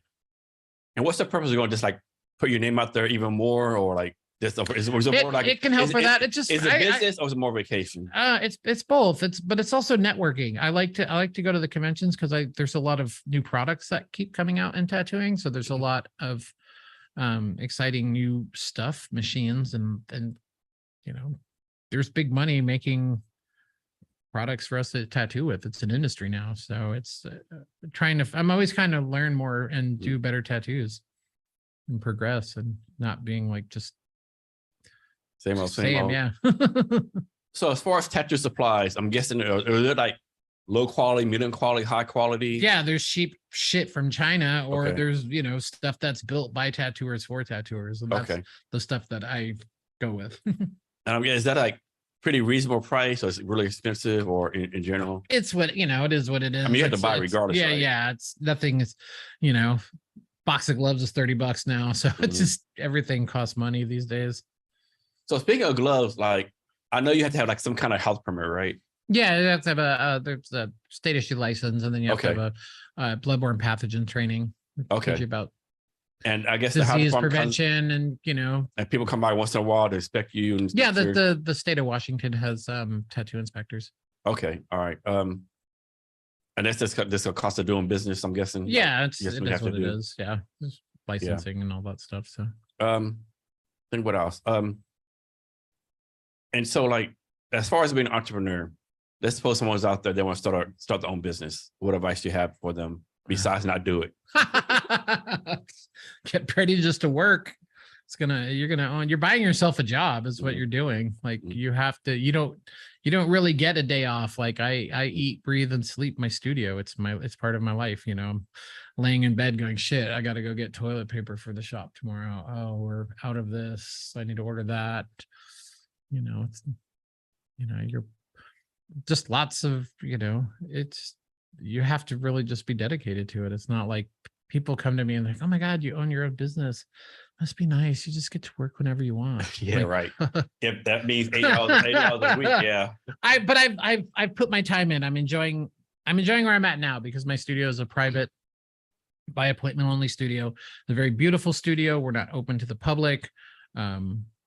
There's not people hanging out there. It's a very chill, relaxing space. I've got really fortunate to find the space that I'm in right now because I had to unfortunately move locations of my studio 2 years ago, but it's in a much better location now. And I'm finally enjoying the fruits of like my hard work because I've spent my time in Tacoma and trying to just give people good tattoos and educate people on tattooing. And I've had really good help along the way too. I've had some pretty amazing people that have come and worked for me over the years that obviously I couldn't have done it without them too. Can't do everything yourself. So So from your point of view, what are some pros and cons of having your own business? The cons is just a constant worrying. You're always worrying about stuff. You got to worry about the rent. You got to worry about this, that, the other thing. You know, the pros are like, yeah, I'm going to go home on Tuesday. You know, I scheduled my appointments around a couple of days so I can go home and see my mom, kind of thing. So I get freedom. You know, there's wealth in owning your own business, but it's not necessarily monetary wealth. It's like my quality of life. I don't have to be at work at 5 a.m. I don't have to drive 30 miles. I don't have to work for somebody that I don't like. I only tattoo the people that I want to tattoo right now, you know, so I'm trying to take, appreciate the things that I have. I mean, I'm not going to make $1 million tattooing. You can only do one tattoo at a time. And how many kids do you have? I have 2. Are any of them got into tattooing? I have tattooed. No, I've tattooed both of them. They're not tattooers. Do they do? I think I tried to apprentice my daughter once, but we battled the father-daughter. You know, like any kid trying to work for their parent, like me, you know, doing construction for my old man when I was a kid. You know, you just kind of butt heads. Yeah. So, are there any tattoo artists out there that you like really admire? A lot, all of them. Yeah. Everybody does something, you know, unique to themselves. There's it's every time I hop online, I my mind is blown just by, you know, and then just finding the people to actually get some of those to go through that process, because it takes time and money and more time, and like, you know, seeing some of these people with these bodysuits and these just massive tattoo projects and the dedication both from the artist and the client, because without the client the art doesn't exist. So, you know, finding somebody that's dedicated to showing up to doing all their appointments and seeing those projects all the way through, you know, I kind of tip my hat to those people, because so many people, they come in, everybody wants that sleeve, but it takes some time. I can't say I've finished, you know, every single one I've started. You can't do it in one day. Oh, people think that too. They're like, oh, we can just do this in one day. And then you start tattooing them, and then like 2 hours later, they're like, oh shit, I gotta get my kids, you know, and I realize that reality sets in real quick once that needle touches your skin. Yeah. So let's suppose there's a new tattoo artist right there, right? They're brand new, they're getting to start, they have their first job. What are your recommendation to them as far as like what to charge? That just depends on the studio and stuff like that. That's something I really can't say what they should charge. Like, so how do you charge whatever things are worth, you know what I mean? So I'm guessing like someone like you guys charge more for someone who's a brand new tattoo artist, right? Yeah, I don't know what other people charge and stuff like that. I mean, that's their own business between them. You know what I mean? Mm-hmm. Okay. So what's your plan for Tsunami Tattoo? Like, you're gonna keep on doing it as long as you can? As long as I can, man. Yeah. You plan like selling it to someone else, or shut it down? Who knows? Yeah. I don't know how to sell. I only know I've been doing it for 23 years. I only know how to run it. It's like being on a merry-go-round that you just can't get off of once you start. So back to tattoo supplies. Do you get like emails like once a day from a new tattoo person? Hey, buy my tattoo paint, buy this, or I mean, I ignore all of that stuff. The companies I deal with, they're the ones they're my tried and true companies that I, you know, support, and I don't want to start experimenting. I don't need to, especially to save a dollar or two. It's just So there's like all these different styles of tattoos, like Japanese style, black and white. Do you have a favorite style? Like maybe you don't do, but you just like the way it looks. Lately I've been seeing people that are just doing just huge sections of like either like solid black, like it's geometric, but it's not like, it's like using positive and negative spaces on like entire legs or like a sleeve. Like I don't even know how to describe it, because the styles in tattooing evolve and change so rapidly in with social media and stuff like that. What was popular like 3 weeks ago is now it's not, it's nobody's getting that anymore. You know, it's there was you know, throughout the 90s you had like, there were the tribal armbands, and then there were the lower back tattoos, and then in the 2000s there was the rib tattoos. You mean the tramp stamp, right? Yeah, I like doing those. Yeah, girls would come in, they have, they smell good, they'd be wearing cute underwears or something. Like there wouldn't be a day on like in 2000 and Saturday, I'll do a temp yeah, step on you. yeah, Saturday on a Saturday on at Tsunami, in 2005, there'd be like 5 women bent over chairs getting butterflies tattooed on their lower back. So Like my job is but I thought they were cool tattoos. Vince Vaughn ruined that my for job is everybody. good. Oh no, I don't cry. I try and be very professional Oh when yeah, I'm yeah. with my clientele. I frown on that. I think that's a terrible thing. When people use tattooing and things like that Yeah. to do shit like that. So Yeah. And so you do a lot of Mandela tattoos, right? Is that one of your favorite tattoo styles? Like, how did that come about? I was working with a gal who came to work for me from Sweden who specialized in sacred geometry tattoos and kind of sparked my interest in it. And then after she left to go back to Sweden, she people kept like asking for that stuff. And so I was like, well, I'll try doing it. And turned out I like doing it. I mean, I don't want to do the same tattoo forever. So I'm mixing up my styles a little bit. COVID had a lot to do with that though, too. When we were shut down for 3 months, when everybody was partying and watching the Tiger King, I really sat down with myself and I was like, well, where do I want to be when we go back to it? Because I've never had that much time off in my life. I've been working basically since I was about 13 years old and in one form or another. And so I kind of retaught myself how to tattoo a little bit. I started using the iPad to do all my designs digitally, which has been an amazing tool. And then even using some of these, these newer like cordless wireless machines, the technology I don't think I'd be able to do the tattoos I'm doing now without some of that stuff. So that makes sense. And how often do you bring on guest tattoo artists to your shop? How's that work? Usually it's my friends if they're traveling or stuff. Like there's no schedule. So no like, random person. No. It's just the people that I know. It's, I have friends all over the world that tattoo. And so, especially in the summertime, everybody likes to come up to Washington. It's night. The weather's nice. Yeah.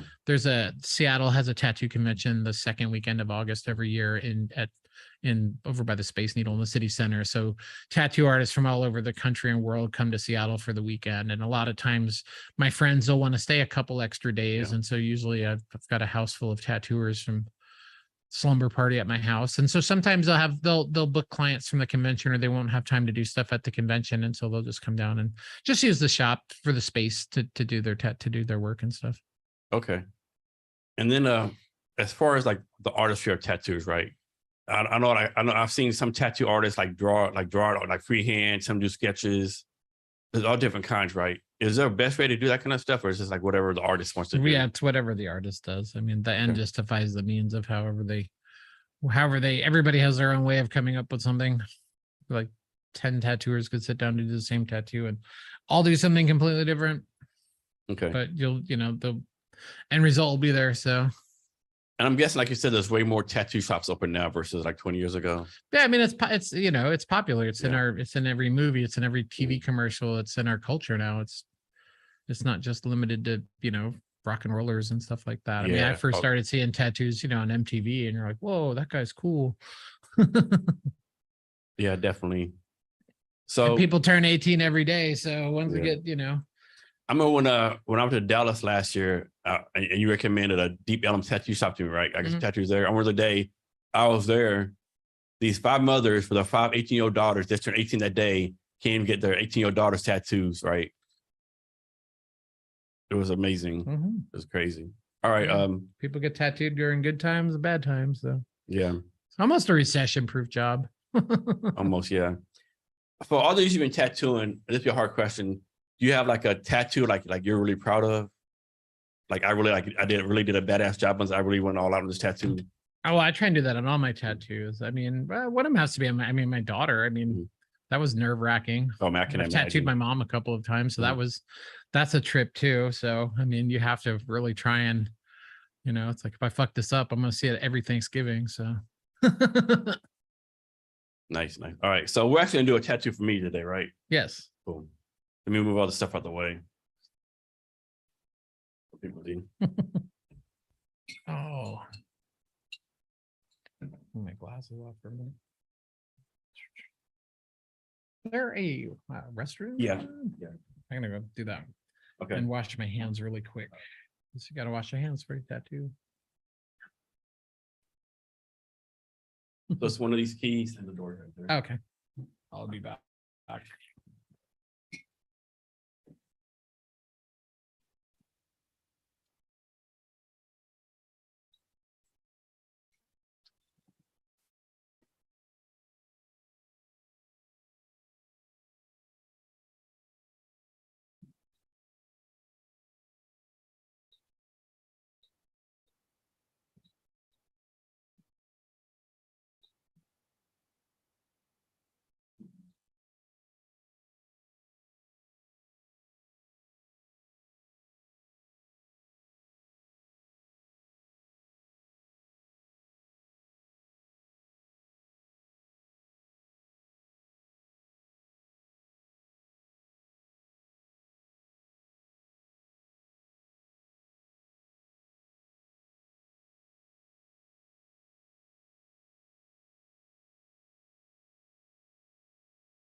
Oh man.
Okay, so Tim's going to do a quick tattoo to me.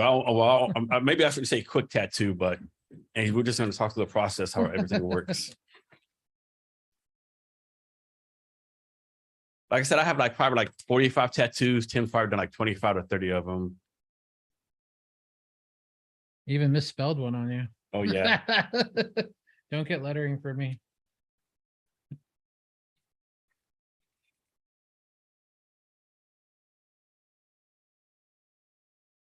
So what's that thing you have in your hand right now? It's a vibrator.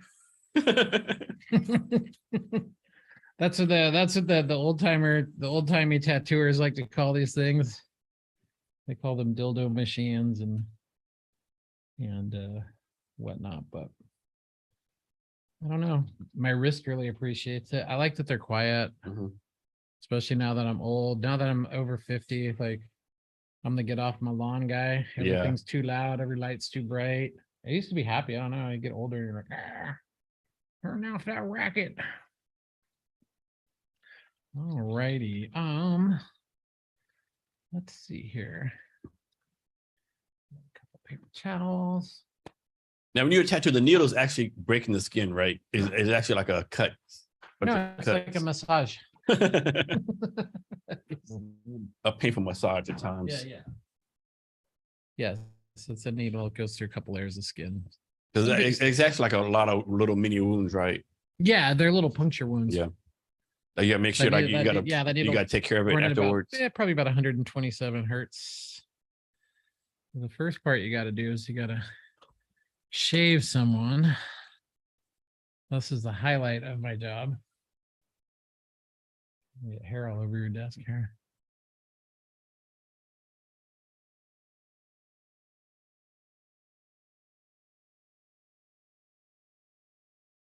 Is there a tattoo shop out there that you'd like to be a guest artist at? Usually when I go to Albuquerque, I guess at a studio called All Is One Tattoo. My best friend owns it. This time when I'm going home this week, I'm not going to be working only because I'm going to be home for 4 days. But I have clients that I've like went to high school with and people that I've known for the better part of 30 years. So usually when anytime I go back to Albuquerque, if I announce that I'll be tattooing, I usually stay pretty busy. What's the longest you've gone without tattooing? A month. A month. That's it. No, COVID really. COVID. The 3 months that I didn't cheat or like sneak into the tattoo shop. Although people hit me up all the time. Let me have you stand up for just 1 second here. You always gotta make sure people stand up when you put the stencils on them because you don't want it to be crooked. Yeah, so COVID was the longest that I didn't tattoo. But I work and then I burn out and then I have to take a break, which is like what I'm doing this week. So you kind of let my batteries will recharge a little bit. I'll actually spend a few days drawing, just hanging out at my mom's house and stuff, getting caught up on my emails and stuff. So many people message me and text me every day that even when I get home from work, and then I've got 10 different text conversations. How do you deal with that? Like all the emails you must get. It's hard. It's not where I thought I would be at, but the trade-off is I would rather do that than just having people coming in and disturbing me every day, because that, that's even harder when I'm sitting here trying to create something for somebody and people just keep walking in and they're like, yeah, I just wanted this will only take a second. And then you're like, let me do that. Okay. So how did you survive COVID? I just hung out at my house with my dog and my rabbit. As far as like your business not going under. Oh, that was tough. That was a lot of sleepless nights because obviously nobody was prepared. Nobody figured we would be closed for 3 months. But I mean, it all worked out. The city of Tacoma, actually, I was able to get a small little grant from the city of Tacoma that got me caught up from being closed those 3 months. So I was able to get unemployment because of, when you do your books and your taxes right. We do Yeah, you can get unemployment. So I was very fortunate. I didn't think I would, being self-employed, but I was very, I've never thought that either. I was very thankful to the state of Washington for that. So because I don't know, man, I may or may not have lasted. Who knows? I would have lasted. It would have been fine. I didn't want to have to like owe my landlord any like large sums of money, because that would keep me awake at night. So I'd like to think maybe it was just having good karma. Yeah, that looks good right there. So those 3 months dealing with COVID, do you think that actually made you a better business person? It's completely changed my business. So on so many levels, between COVID and then having to move my studio and run and operate my company completely different. But I like where I'm at now. Sometimes, not all change is bad. It was an adjustment period, especially that first year. I didn't know if I had made the right decision, and, being responsible for people who work for me, that's tough. Being someone's boss, like having to make sure that, these people that come work for you, that they're able to come in and do their job and take care of their families and stuff like that. Yeah, I talk about other parts I have. Like, To me, that's the hardest part of running a business. The tattooing and all that stuff, that comes down to like, I suck at communicating. And so sometimes, being a boss and stuff, but my intentions are always right, but sometimes the delivery just comes across. So yeah, people forget when you hire someone, you're not how them. You're like, they probably have a husband, a wife. You're like, kids, that job, like it depends on that. Let's see, how close can you get over here? Yeah, that's fine. Yeah, I feel like I'm at a tattoo convention. Is there a garbage can? Yeah, it's right over there. I'm gonna grab that really quick. Yeah. I think I'm ready to. Don't cry like you normally do. I know, right? Don't be a bitch. I'll try not to be a bitch this time.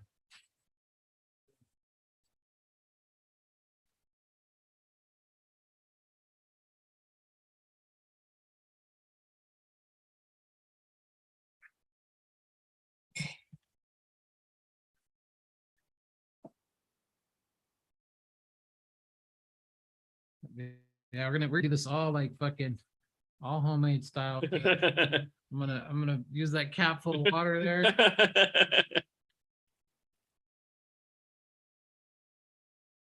When I first started tattooing, I you're gonna new fresh pair of gloves. When I first started tattooing, I used to go to Wendy's and I would steal. I would go to Wendy's and I would steal the paper ketchup cups. And that's what I would use for my ink caps and stuff, man. Like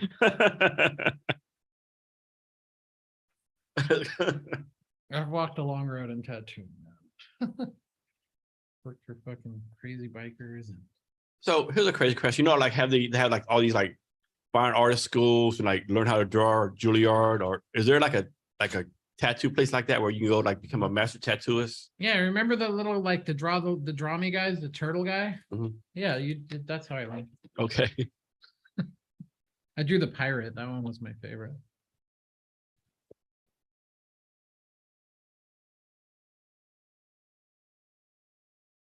We're just gonna spray paint this on. Does black ink cost differently from colored ink? They're all kind Kind of the same. of the same.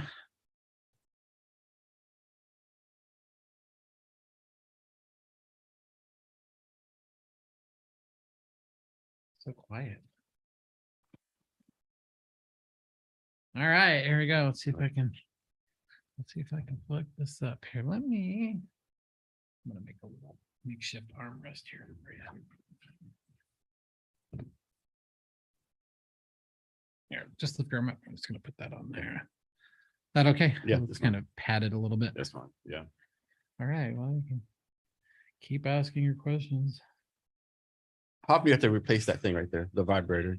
I've had this for 3 years. Okay, so that lasts pretty long. I would hope so. I used my stimulus check for it. So Oh shit.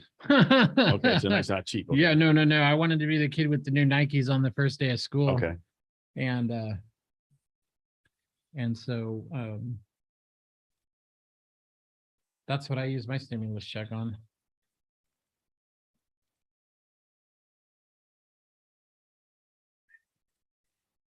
As a design we're doing, it's like a what's it called? Fucking not a clock, but what's this thing called we're doing? It's an hourglass. Hourglass, yeah, hourglass. So I see a design for hourglass and you make some changes to it, right? How does that work as far as like your artistic process? Again, I just start to sit down and just let the universe take over. I wish I could explain it, but Just something natural that comes to you, like, well, I try and design the tattoos in the sense that if I was going to get this, would I like what I drew? Because I'm not going to try and sell somebody on some shit they don't need.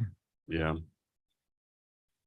Like people ask me all the time, like, how do you ask good questions? Like I'd ask stuff I want to know myself, right?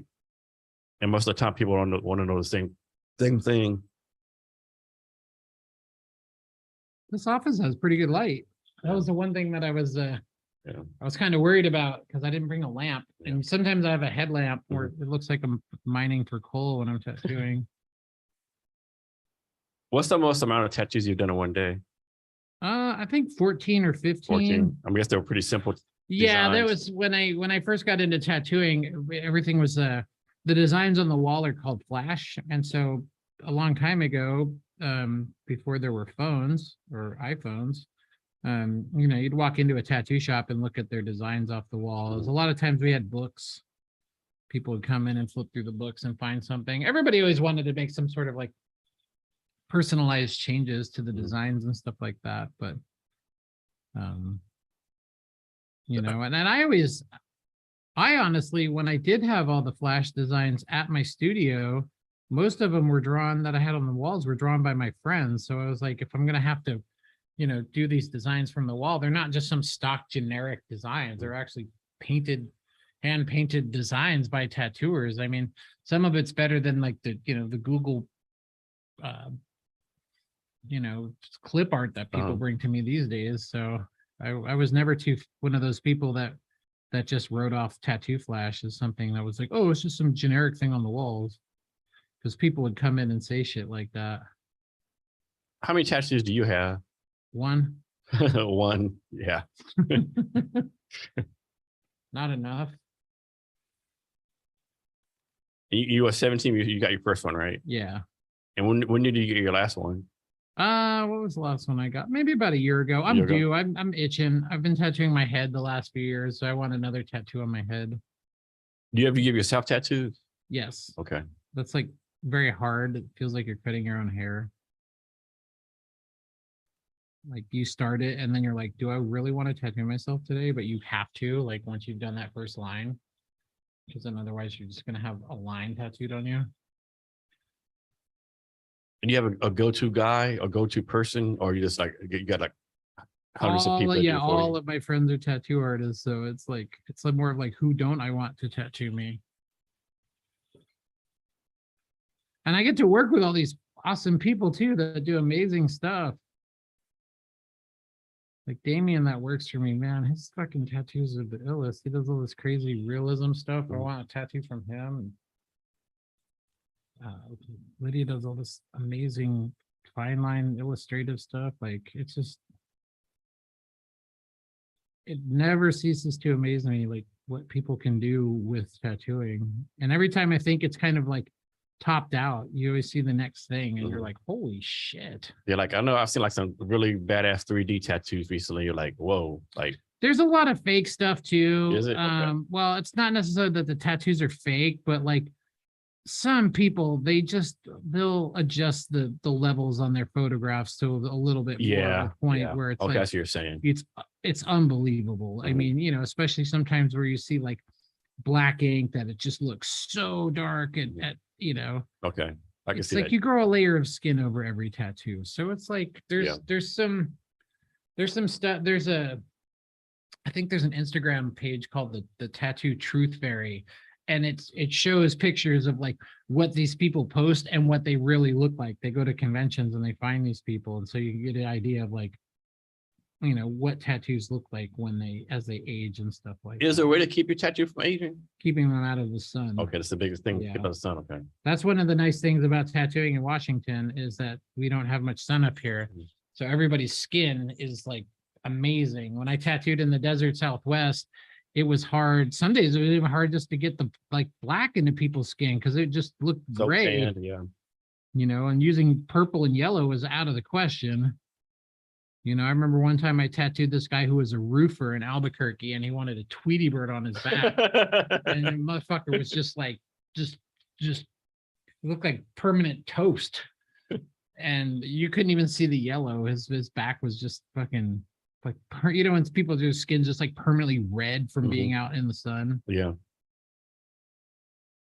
Is there such thing as a tattoo cap in the United States, like where like all the tattoo artists live and like it's known for tattooing? San Francisco was like I feel, I don't know. I don't keep up on current events. I could be wrong. Somebody'd probably be like, no, it's fucking Brooklyn or some shit. But historically, it's always been like San Francisco, especially like, you had Lyle Tuttle there. You had Ed Hardy, who's still there. A lot of my tattooing was done there in the early 90s because there was a lot of like these up and coming artists that really changed the industry, like people like Marcus Pacheco and Aaron Kane. So I made it a point. I wanted to get tattooed from all of these people who I really looked up to. I mean, you can look at somebody's tattoos all you want, like on the internet or in print, but as an artist, if I'm going to go spend a day or two and get tattooed from these people, I like to just see how they do things and their creative processes and trying to make myself a better tattoo artist. So this is probably a weird question, but Is there a difference in like the Here, paint? you want to try? No, I'm good. Just gotta follow the lines. Yeah, I can't draw a straight line to save my life. Neither I. Is there a difference between like the pain level of a guy and a girl's skin? Oh, I don't know. Okay. Girls are probably tougher. Yeah, I'll probably agree with that. Everybody's different. Everybody gets through it somehow, one form or another. I've never had anybody, stop halfway Yeah. through a tattoo. I mean, on big tattoos, there's always a, predetermining kind of stopping point because Yeah. after a couple hours of this shit, it sucks. I know most people say like your ribs hurt the most, but for me, it was like the ones you did for me in the back of my Achilles heel and my wrists hurt way, way more than the one you did in my ribs. Well, you're not crying yet, man. Not yet, but give me time. Doing okay? Need to stretch your arm out a little? I'm good. Of course, the fact I have this bourbon in me probably helps out something too. Yeah, so far so good. Yeah, man, you got me to tattoo on a Sunday. Is there any tattoo out there that you haven't done yet, like any kind of like design or like that you're like, okay, I really wish I could do like, I don't know. No, I don't know what I like to do as tattoos anymore. I design stuff and I'll post stuff like on my Instagram sometimes of designs that I want to do, but I'm so used to just people telling me what they want. That's kind of been one of the great things about tattooing. It takes the thinking out of what I want to make for art. Because somebody gives me an idea and I'm like, okay, cool, I can make that. But I just sit down and I'll just look at like a blank canvas or something. I don't know. Tattooing is all these years of tattooing. It's kind of, I don't know. I want to say it's like robbed me of being an artist, but like I'm constantly just designing stuff for people. Making like alterations to the design. Yeah. And when I get, and after working all day, it's like anything, you get home and it's like, I don't want to design. I can't make art for myself because I'm tired. So if someone came to you and said, hey, I don't know what I want. I don't want a rip piece. Whatever you design is fine for me. How do you do that as far as your process? I would at least have them give me a little bit of a direction. They don't have to tell me exactly what they want. You but said, like, Tim, I trust you. You do great work. Just surprise me. Whatever you do is fine with me. oh, I'd probably just draw a big old penis. You said anything. Or anything but that. I mean, yeah, anything is anything. I'm sure you come up with something pretty cool though. Oh yeah, I have some people that mostly everything I do is stuff that I do just design for people. But they just they just kind of point me in the right direction of what they want, and then I kind of take over from there. Yeah, one thing like about your process, like I have tattoos, I want to put it here. Like, no, Jason, don't put it here because the whatever it is, right? It goes better here, right? So I definitely appreciate that.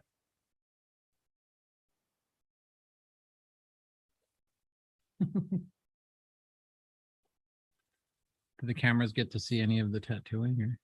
Yeah. It's on both of us. And what I do, I'm probably gonna play it back and hear my voice and be like, ah. Yeah, trust me, everyone hates their voice. Even me, I still hate my fucking voice. Everyone hates their voice.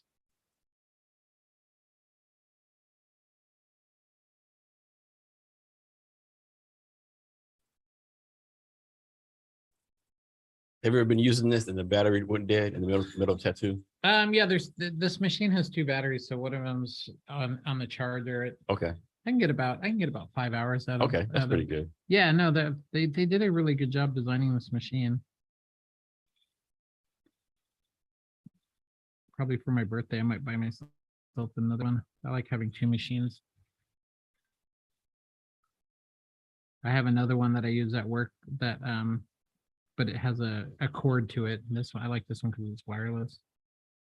So we literally could just be kicking it in Pioneer Square, smoking fentanyl. Yep, exactly right. Stepping over homeless people. Stepping over homeless people. I wish that stuff makes me sad too. It's definitely not something funny. Yeah, that fentanyl shit is no joke. Especially how like mix it with everything. Like you think you're 100% grade A cocaine or whatever drug it is, or heroin is like actually like 50% fentanyl, and yeah, it's a shame, right? And like you got people like smoking fentanyl on public buses and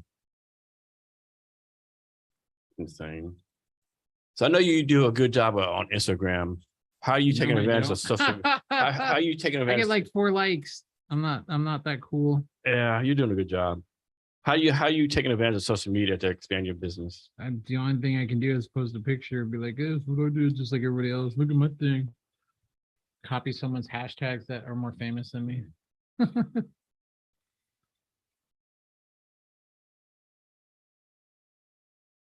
I'm trying to figure it out. I hate social media. I feel like I'm on a hamster wheel I can't get off of. Like I feel like I'm in high school again, and it's ruined lots of my friendships. People get it affects people a lot differently, especially psychologically. Yeah, it does. People get jealous, people get all kinds of stuff. So it's like a blessing and a curse all at the same time. Yeah, it definitely does good and bad. There's no doubt about that. I couldn't, especially I couldn't even imagine like if I was a kid trying to figure out how all this stuff works. That's gotta be rough. Yeah, I can't imagine like you're a kid, you see all these like pictures of beautiful people. Oh, everyone's beautiful, but everyone's I'm not. lives are perfect.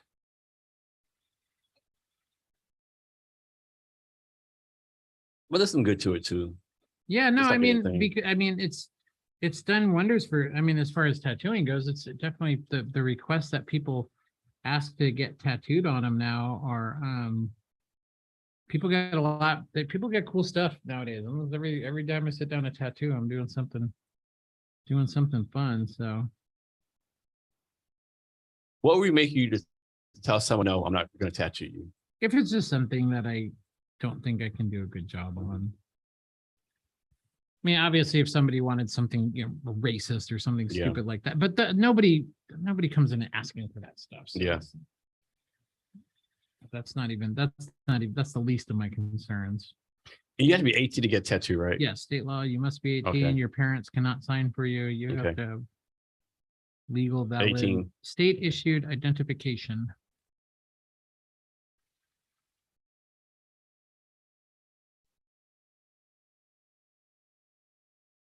Hanging in there, not gonna pass out. Not yet. I'm hanging on there. It's tough though. I ain't gonna lie. The tears are like right below, right here. The tears are right here.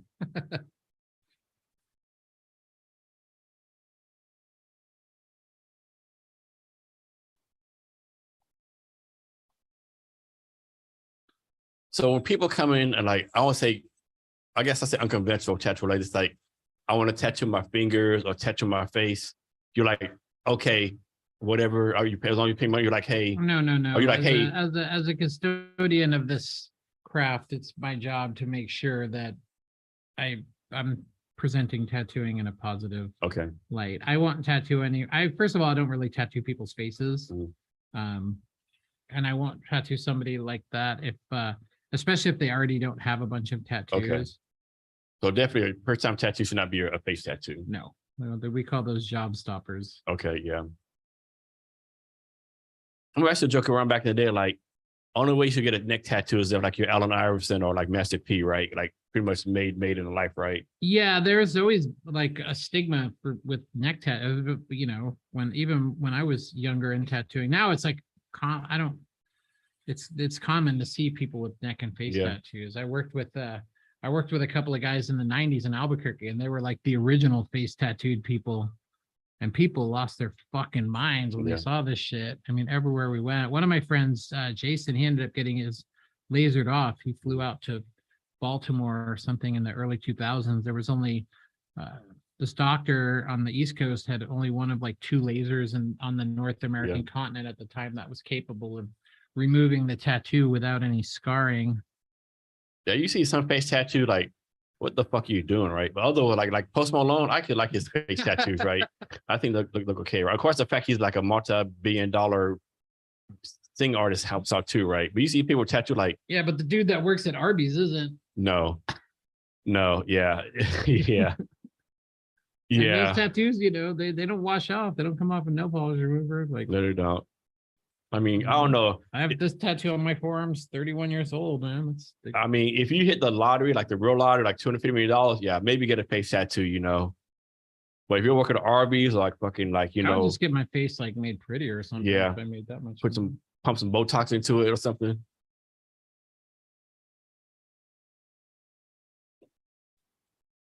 Yeah, but tattoos definitely come a long way. And one thing that's crazy, like when I was growing up in the military, like no one had a tattoo, right? Every once in a while I go to the military base on Fort Lewis, go to the gym. Every time I go, everyone is tattooed, right? From like pretty much like from leg up to neck, right? Like you see neck tattoos, like finger Yeah, I mean, tattoos. the Army always had regular. They like even in the years that I had Tsunami when we were on 38th Street, especially when we were at war with Iraq and Afghanistan and stuff. They changed the regulations so many They times. did. They got at one point they got a new sergeant major in the Army, and they wanted to photograph everybody's tattoo.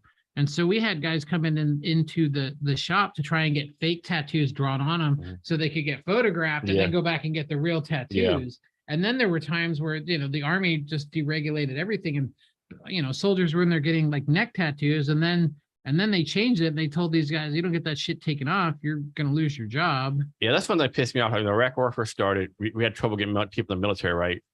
And so they started letting felons in, like people with tattoos in, like doesn't matter. And then we had enough people that came back, okay, if you have a tattoo, you get kicked out. So you're telling these people who served in Iraq, Afghanistan, several combat tours, you let them with a tattoo, now they say you gotta kick them out because they have a tattoo. There was a time where the recruiting numbers were low, and I forget it was some crazy amount of people who were qualified to go into the military, but the only thing that stopped them was that they were tattooed.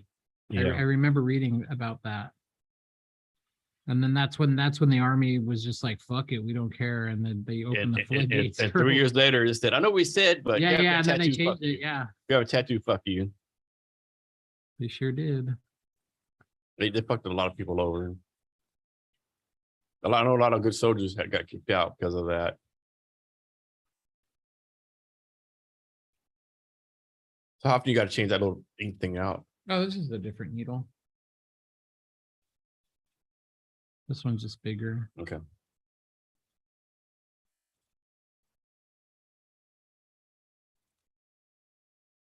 And you actually throw like parties at your little tattoo shop every once in a while too, right? I used to. Now that I got a place in town to throw them, so okay.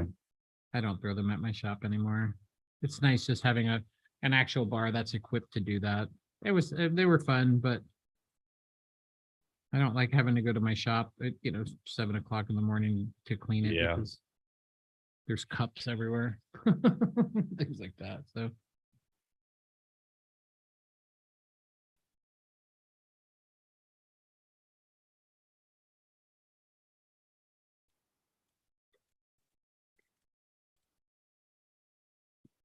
Burning Man is this summer? It's Labor Day weekend. What's over on Labor Day weekend? You have to be basically, you got to have basically everyone leaves on that Monday. Last year I left on Sunday morning because I was over it, but I'm glad I did, because there's an exodus when you leave to Burning Man. People sat in line in their cars for 16 hours trying to get a Burning Man last year. Because you might as well stay there another day. Because there's the road, it funnels down to one lane. So you've got like 8 lanes of thousands of cars that all have, there's one little bridge that your car has to drive over to get off of the asphalt to get onto the playa. And it seemed like it'd be easier to stay an extra day to miss the traffic. Or leave the day before. Early. Yeah. Or leave the day before. But sometimes even I've sat in line for 6 to 8 hours or longer to get in too. So there's nothing easy about Burning Man. Are you going this year too? I have tickets. I haven't had. So how far advanced, like somewhat, like supposedly I've never been before. How far advanced do I start planning and trying to get tickets, all that kind of stuff? Or is it too late already? I'd say a year. No, it's not too late. The ticket sale already happened, so you can't. It usually sells out in a couple minutes, but like once the ticket fulfillment usually comes in about July, that's when people actually start receiving their physical tickets. And a lot of people, they'll get tickets, but then they'll realize that they can't take 2 weeks off of work, or they got kids, or so then there's a secondary market. You got to be careful you don't get scammed. There's a lot of people trying to scam people, or they'll put them on eBay and like try and mark them up some ridiculous amount of money. But that's usually kind of frowned upon, upon the Burning Man community and stuff like that. But there's also like regional groups and burners, even in Seattle. There's Seattle burner groups and things like that. And if you get a little involved with that kind of stuff, that also helps your chances, having a network of people who go to Burning Man, because like I said, tickets came of even last year. I think I had an extra ticket up until about a week before Yeah. Burning Man. So that Burning Man, is it a nonprofit? Yes, it is set up as a nonprofit. I'm pretty sure they make a profit. Yeah. And a lot of the people that, it's a lot of volunteers. I wonder how they decide what artists get to show the art off there, right? I You mean, submit it, you submit a thing. You Okay. you So you you give them their design whatever. diagrams and what you're trying to do. They even have art grant programs available for artists. They have low income tickets available for people to go. They try and include everybody. It's not just a festival for rich people and stuff Yeah. like that. Is this So- not a rich high tech person thing? No. So it's I know you said you have a friend from England. What's like another like random foreign countries that you know someone to come there from? oh, I've met people from everywhere, from South Africa, from England, Europe, Asia, Japan, Italy.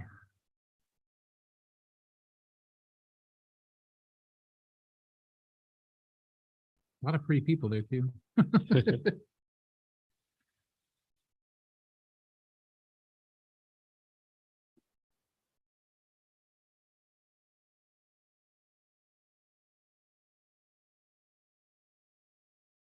And so you recently had one of your artists start their own business, right?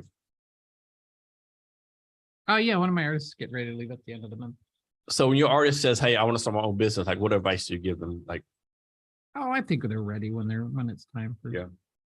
for doing all that.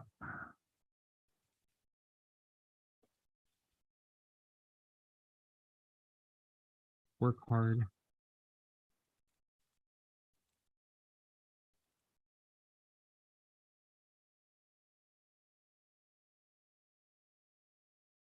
I just try and get through every day. That's all.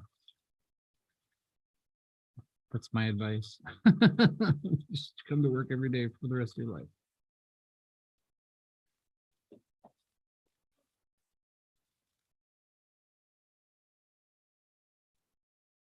so I know a lot of entrepreneurs, small business owners, they do a bad job of like setting money aside for retirement, Social Security. How do you make sure you do that? Make sure, because you can't work forever. Like, how do you make sure like you set aside, like if you have a regular Well, I job? was gonna rob a bank, but they don't have money in them anymore. No, they don't. No, they don't. Because like most people, like start for a regular company, like they have all this stuff to take care of for them. Not Like, me. Yeah, how do you make sure you set this money aside? You die. Yeah, when you know, let me know. Try and get through it. I'm happy every time I get through each month.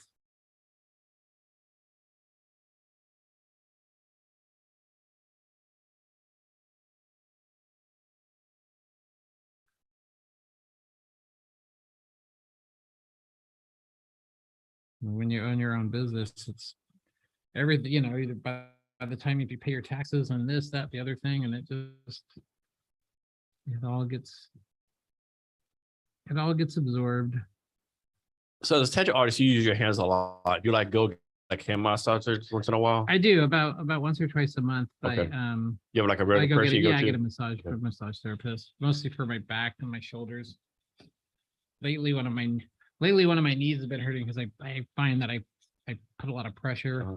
on one of my knees while I'm tattooing. So I'm constantly having to adjust, how I position my body and stuff when I tattoo. This is actually pretty comfortable being able to just kind of just rest on the table here. It's like having a big armrest.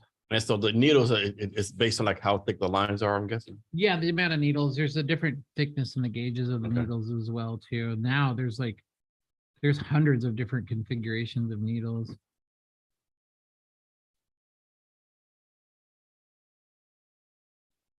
Is there a certain color ink that lasts longer on your skin? Black. Black's the Green one, right? seems to be the color that I've seen tattoos that are like 50 and 60 years old, man. I've got green still in there. So Reds and yellows can be kind of, they may not stand up. here's a question for you. So like I got a marijuana leaf tattooed on my ankle when I was in Dallas, right? In green ink. That green ink, it hurt like a motherfucker, right?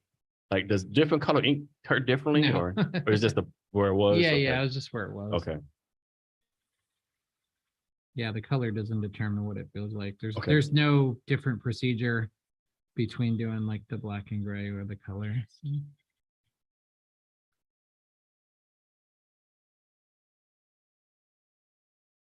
So I want to ask you, how do you come out that you tattoo people like Guns N' Roses and Stevie-O? Well, Steve-O used to hang out at my tattoo shop every day when I lived in Albuquerque. He was friends with one of my coworkers. and Okay. We would all go out drinking together after work. So is he and really stuff that like fucking crazy? Yeah, no, he was cool. He was a super nice guy. He was really friendly and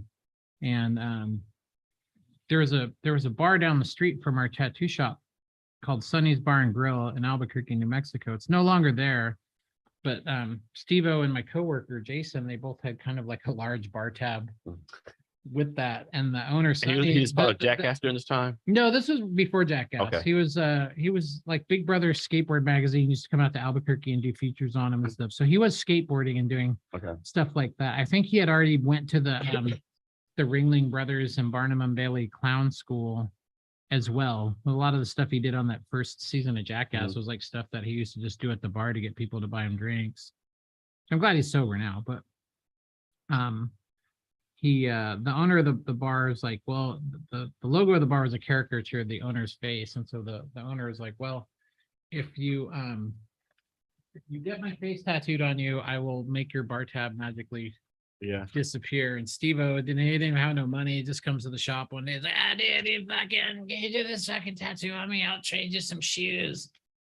He had like a credit from the local skate shop. And he was out there hustling. Yeah. And so he traded. I had no idea. He traded. Long story short, he traded me a pair of shoes that didn't fit. But then one day, I right when I moved up here, actually, I turned on MTV, and there he was on fucking Jackass, and I was like, "What the fuck?" And I saw the tattoo I did on him, and I was like, "Yeah, that's him." Like, I had no idea like what was going on. And I saw last time he was at the Tacoma Comedy Club. I don't know. Yeah, I saw a couple a year or two ago. I know recently I saw his RV on I-5 recently. And when he played in Tacoma, I went and caught his show, and he always greets his fans after his shows and stuff. So I said hi to him and got my picture taken with the tattoo I'd done on. So, like, how about Guns N' Roses? I tattooed Duff from Guns N' Roses. Him and the drummer from the Reverend Horton Heat came into my shop in Seattle at Lucky Devil. They were doing some recording stuff, and I think he was friends with like my boss at the time or something. So she kind of had set that up. And I did a dagger on his forearm with a banner that said LAMF, which stands for like a motherfucker. He was really nice too. And then I went out to dinner with those guys, him afterwards. It was like him and Chris Novoselic, and I think Izzy was with them, and Kim Thale from Soundgarden. So, and I'd only been living in Seattle like a short time. So it was this was in 98. So it was still kind of like the tail end of those grunge years. So it was pretty kind of awesome just getting to meet these guys that I'd only like seen on TV. It was a fun day at work. Unexpectedly fun day at work. So you live in Tacoma for a while. What are some pros and cons of living in Tacoma? I don't know. It's a tough one. Tacoma, it's like a love-hate relationship that I have with Tacoma. I think that, there's a lot of good people there. There's a lot of good there. There's a lot of artists. There's a lot of creative people. The music's good. There's, Tacoma's got things that are just, that make it Tacoma, that doesn't feel like anywhere else. And there's times that I threaten to want to move away, but I don't know where I would go because I'm pretty spoiled where I'm at. It's good to come to work and do fun tattoos, and I've got a lot of good friends that live there, and it's just been. I've tried to make it a better place in all the years that I've been there. Give people good tattoos and try and make them happy.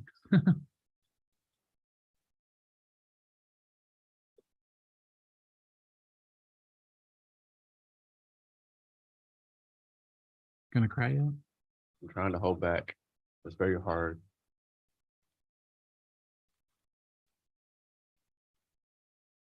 So if someone came to you and they say they want to be a tattoo artist, well, I'll have me phrase that question. If you want to be a tattoo artist, you need to be an artist first, right? Whatever would help. Okay. Like can somebody say, I'll be a tattoo artist and learn the business and learn how to do tattoo later, or you got to be an artist first, right? Yeah. There's a process for doing this stuff. You can't, you're just not going to walk in and get the keys to the Corvette. Like, it's, for me, I've dedicated my whole life to doing this. Do you think being I was do you think 17. being an artist comes naturally to people, or something you can learn? Can you be taught how to do it? Does it come naturally? I think I think you can be an artist, but I think you can always learn more. Mhm. I mean, I know people that know how to tattoo that don't necessarily know how to draw, but they know that they've learned the technical side of this, and they know aesthetically what looks good. I mean, some tattoos have certain formulas to them, and once you figure that out, you can apply it to everything.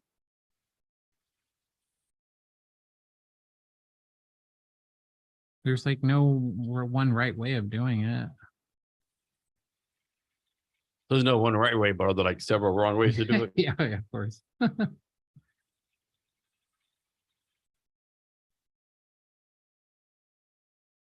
I don't claim to have all the answers either.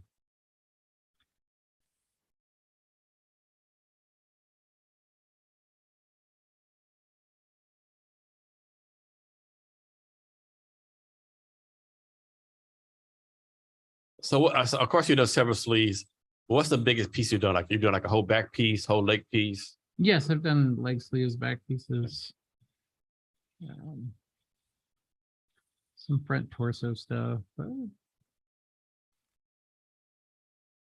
again, it's just people trying to, with doing those big projects, it's just the commitment levels of doing them.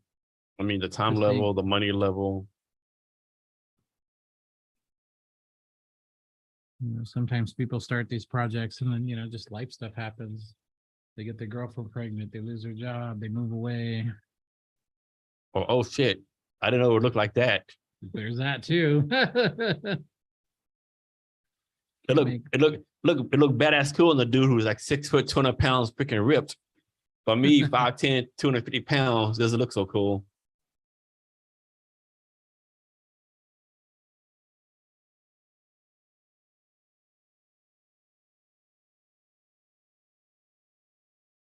Do most of your kids still live in the Tacoma area? Yeah, I see them all the time. My daughter's a cook at a local restaurant. My son's a soccer coach. Like a high school or something, or he coaches a girls team out in Puyallup. Okay. Like the select teams or something. He's been playing soccer his whole life, so that's what he loves, is soccer. yeah, everyone needs to do something they love. No doubt about that. I don't know what it is.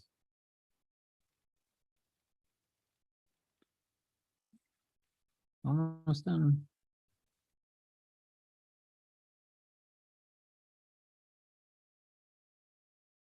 After tattooing for like a certain number of times during the day, I'm guessing your fingers ever cramp up? No, my brain gets Brain. my brain hurts at the end of the day. There's some days I leave work, I don't even know what my name is anymore. I'm all, I got the dumb. Some people just they're like energy vampires. So you're putting your hands on these people. Yeah, just I know what you mean. Yeah. Some people are just really just intense. So some days you get done with work and you're just wiped out just from just being in the room with somebody. I know what you mean.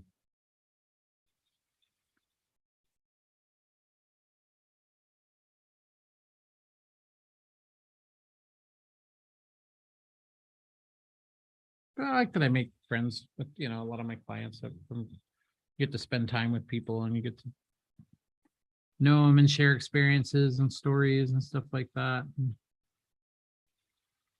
I mean, there's a cool little bond that happens between people when you tattoo them. Will always be there. Like I go to restaurants sometimes and, somebody that I'll run a waiter that I tattooed, 2 years ago or something, and I'll get my bill and they'll, give me like a discount or something. I don't expect it, nor do I want it, but it's just kind of, it's a nice feeling sometimes where people are just like, hey man, I really appreciate that thing that you did for me. And so obviously the youngest person you tattooed is probably 18. What's the age of the oldest person you've tattooed? The oldest person I tattooed was 91. Oh shit. And he was fucking cool. 90 fucking one? Fuck. This guy was the coolest dude on earth. And I wish I had taken a picture of this man and his tattoos. Yeah, you fucked up by not doing that. He was I had only been tattooing a couple of years. I was working in Albuquerque. It was a Saturday. These people, it was a busy day at the shop, and these people came in and with like, looked like they're coming in with their grandpa or some shit.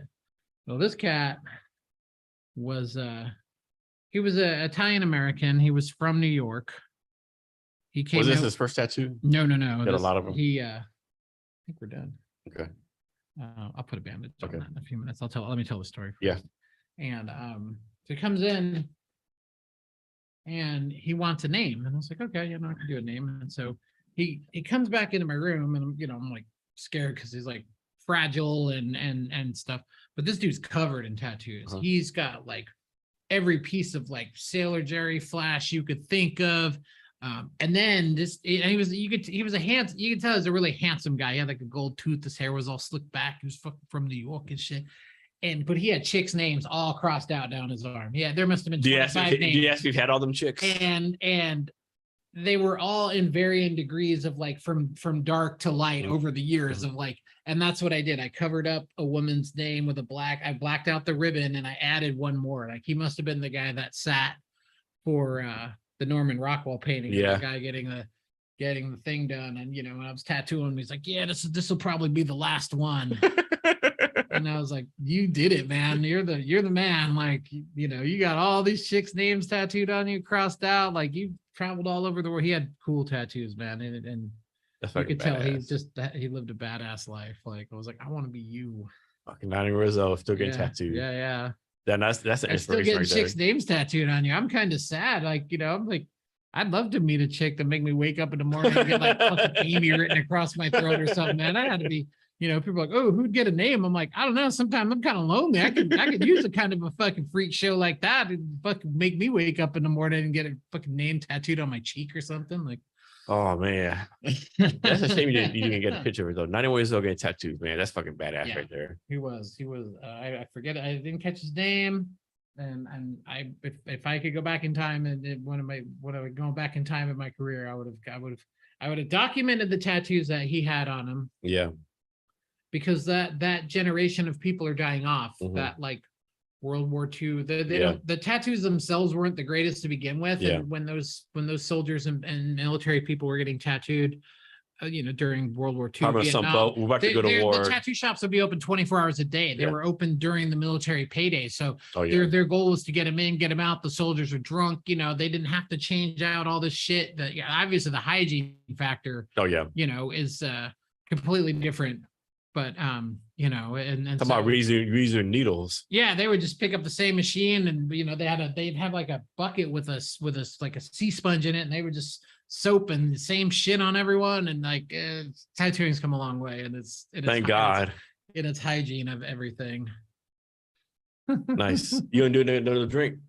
Yeah, I'll take just a little sip. I gotta drive back to Tacoma, so I can't get too crazy. You like your tattoo? Oh yeah, definitely. Yeah. You always do great work.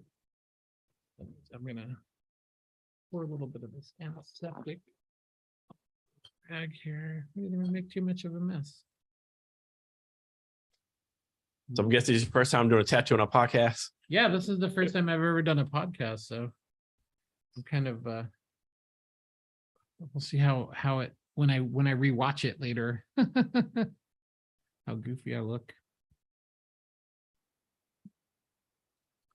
This is some new stuff. This is it's a bandaging system called Tagaderm. They use it for people with burns.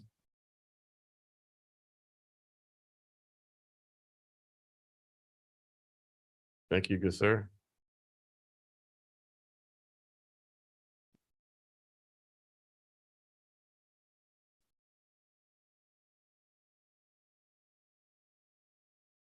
What's the biggest thing with having care? Like, you don't want to scratch your tattoo afterwards, right? You want to just after a couple of days. You can leave that on for a couple of days. Yeah. This stuff really helps.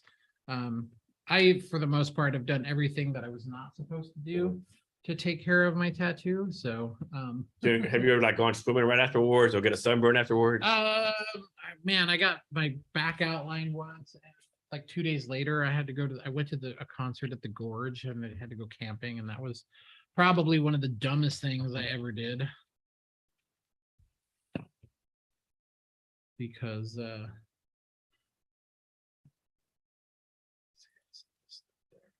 didn't have, proper place to, wash it. Sometimes I'll tattoo people and they'll be almost done with their tattoo and they're like, oh, I'm going on a 5K run tomorrow. It's like, no, you're not. You just got the back of your leg tattooed. Like it's not going to happen. No. Okay. Almost done with that. Oh, that's right here. Let's take that.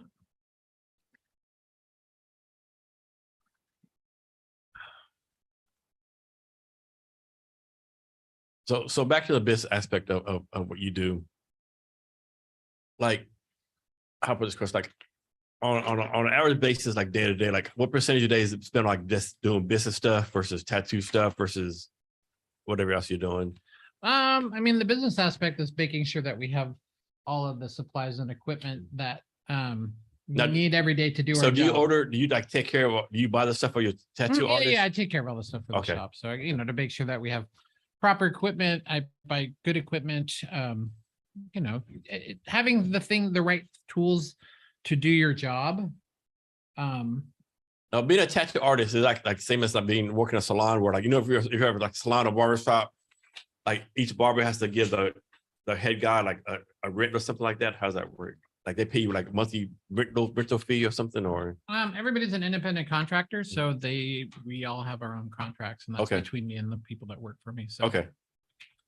that's how that works. Okay. But we make an agreement that works for the both of us. Okay. And the shop provides a lot, that's space to work and clients. do you do things like social that. media for your artists too? Or No, just... they handle their own social media, Okay. and I handle the shop page in between trying to do Okay. everything else in my career. What's this one? Got a key.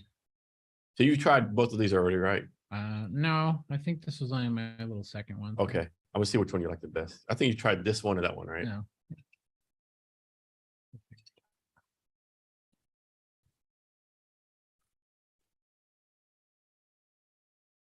So back to the business part. What's like been your most difficult challenge as far as keeping the shop open? That was COVID. Well, let me rephrase that.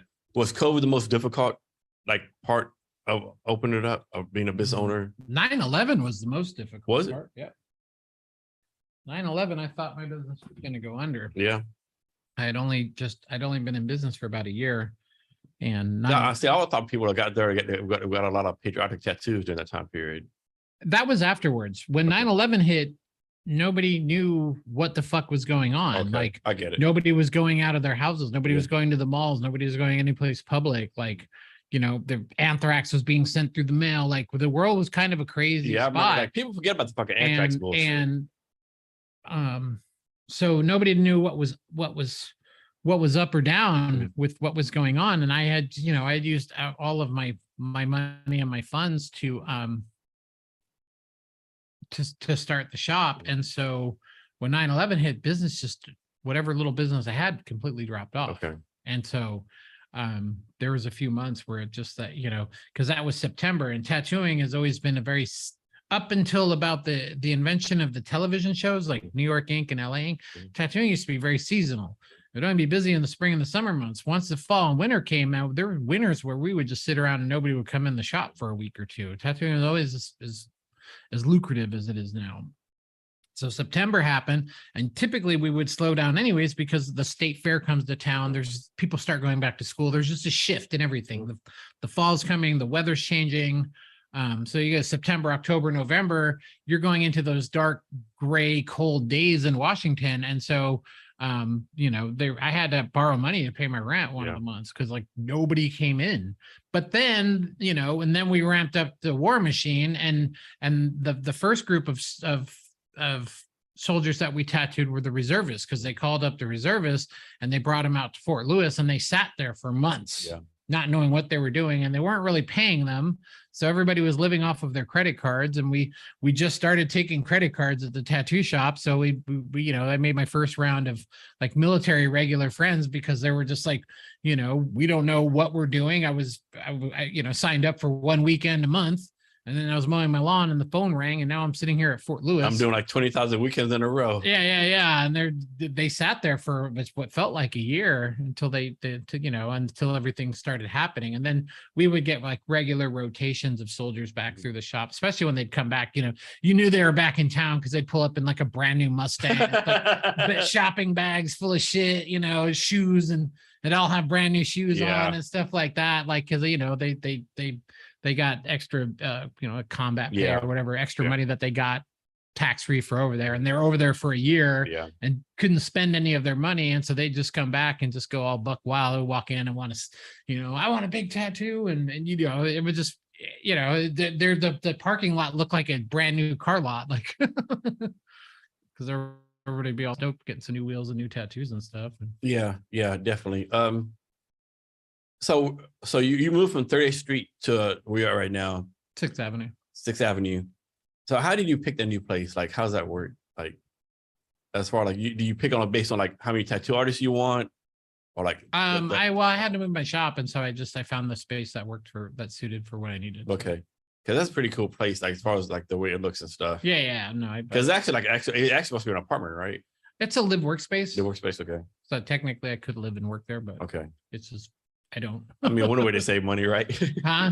Actually, my lease was more expensive because it's a commercial space and not a live space. If I had done a residential lease, if it was just me wanting to like live there and tattoo there, it would be cheaper. But having a business in there, the lease structure is different, so they charge like triple net and things like that on the lease. So yeah. Have you ever had to kick anybody out of your tattoo shop?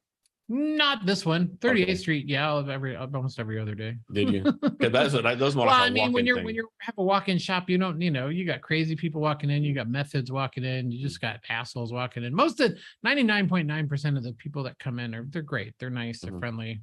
They want to get tattooed, but just like anywhere, there's assholes everywhere. Sometimes we're the asshole. So, what do you see the future of tattoo artistry being like? Do you see like you're like those AI stuff? Do you see like tattoo artists like losing their jobs, or robots doing tattoos, or like I don't know. It'll be all AI and robot arms. I don't know. Yeah, I have no idea. I mean, people will always get tattooed. I mean, people have been they find frozen cavemen. I know, don't they? Right. So it's not like tattooing's going anywhere. Yeah, they've been getting tattoos since the ancient times. It will evolve. It will. Like Jeff Goldblum says, life finds a way. And yeah, tattoos. It'll have that. Right now there's probably some kid in his basement that's going to come out and change the world with the shit. Take it to the next level. So. That's a good point. Do you ever think of the fact like when you do a tattoo, you post on Instagram that it might motivate or inspire some little kid? I've known that even just from people who I've tattooed. I've run into people that are badass tattooers, and they've been like, dude, thanks, you tattooed me 25 years ago, and that got me interested, and I've been a tattooer. So I have about 3 or 4 people like that. That's fucking pretty cool. Yeah, I was watching a video on a tattooer out of Phoenix one time, and he was talking to the old days, how he got. He's like, yeah, there was this guy Tim in New Mexico who's doing all this cool shit. And it was like, so you never really know who you're gonna. Who you might inspire. So, I mean, that was like even when we built our little Pac-Man ghost cars, like, who knows, some kid might see that, grow up and do something, and, everything is always progressing and changing. Yeah, definitely. So, Tim, is there anything I should have asked you to have, or anything else you want to talk about? Not really. I mean, I've had a great afternoon here and stuff. Thank you. Cool. I hope I didn't curse too much. No, it's fine. It's fine. So if we got to hear any advice or wisdom you can give us on anything you want to talk about? No pressure. I wasn't expecting such a heavy question. It's good advice if you have shit for brands, right? That's what Hunter S. Thompson said. Nice. Yeah, no, thanks for whoever watched and rewatched, or I just try my best at everything. This is new territory for me. So yes. So Tim, thanks for your time today. Really appreciate it. Yeah, thank you, Jason. And to our listeners, thank you for your time with Raw, and remember to be great every day.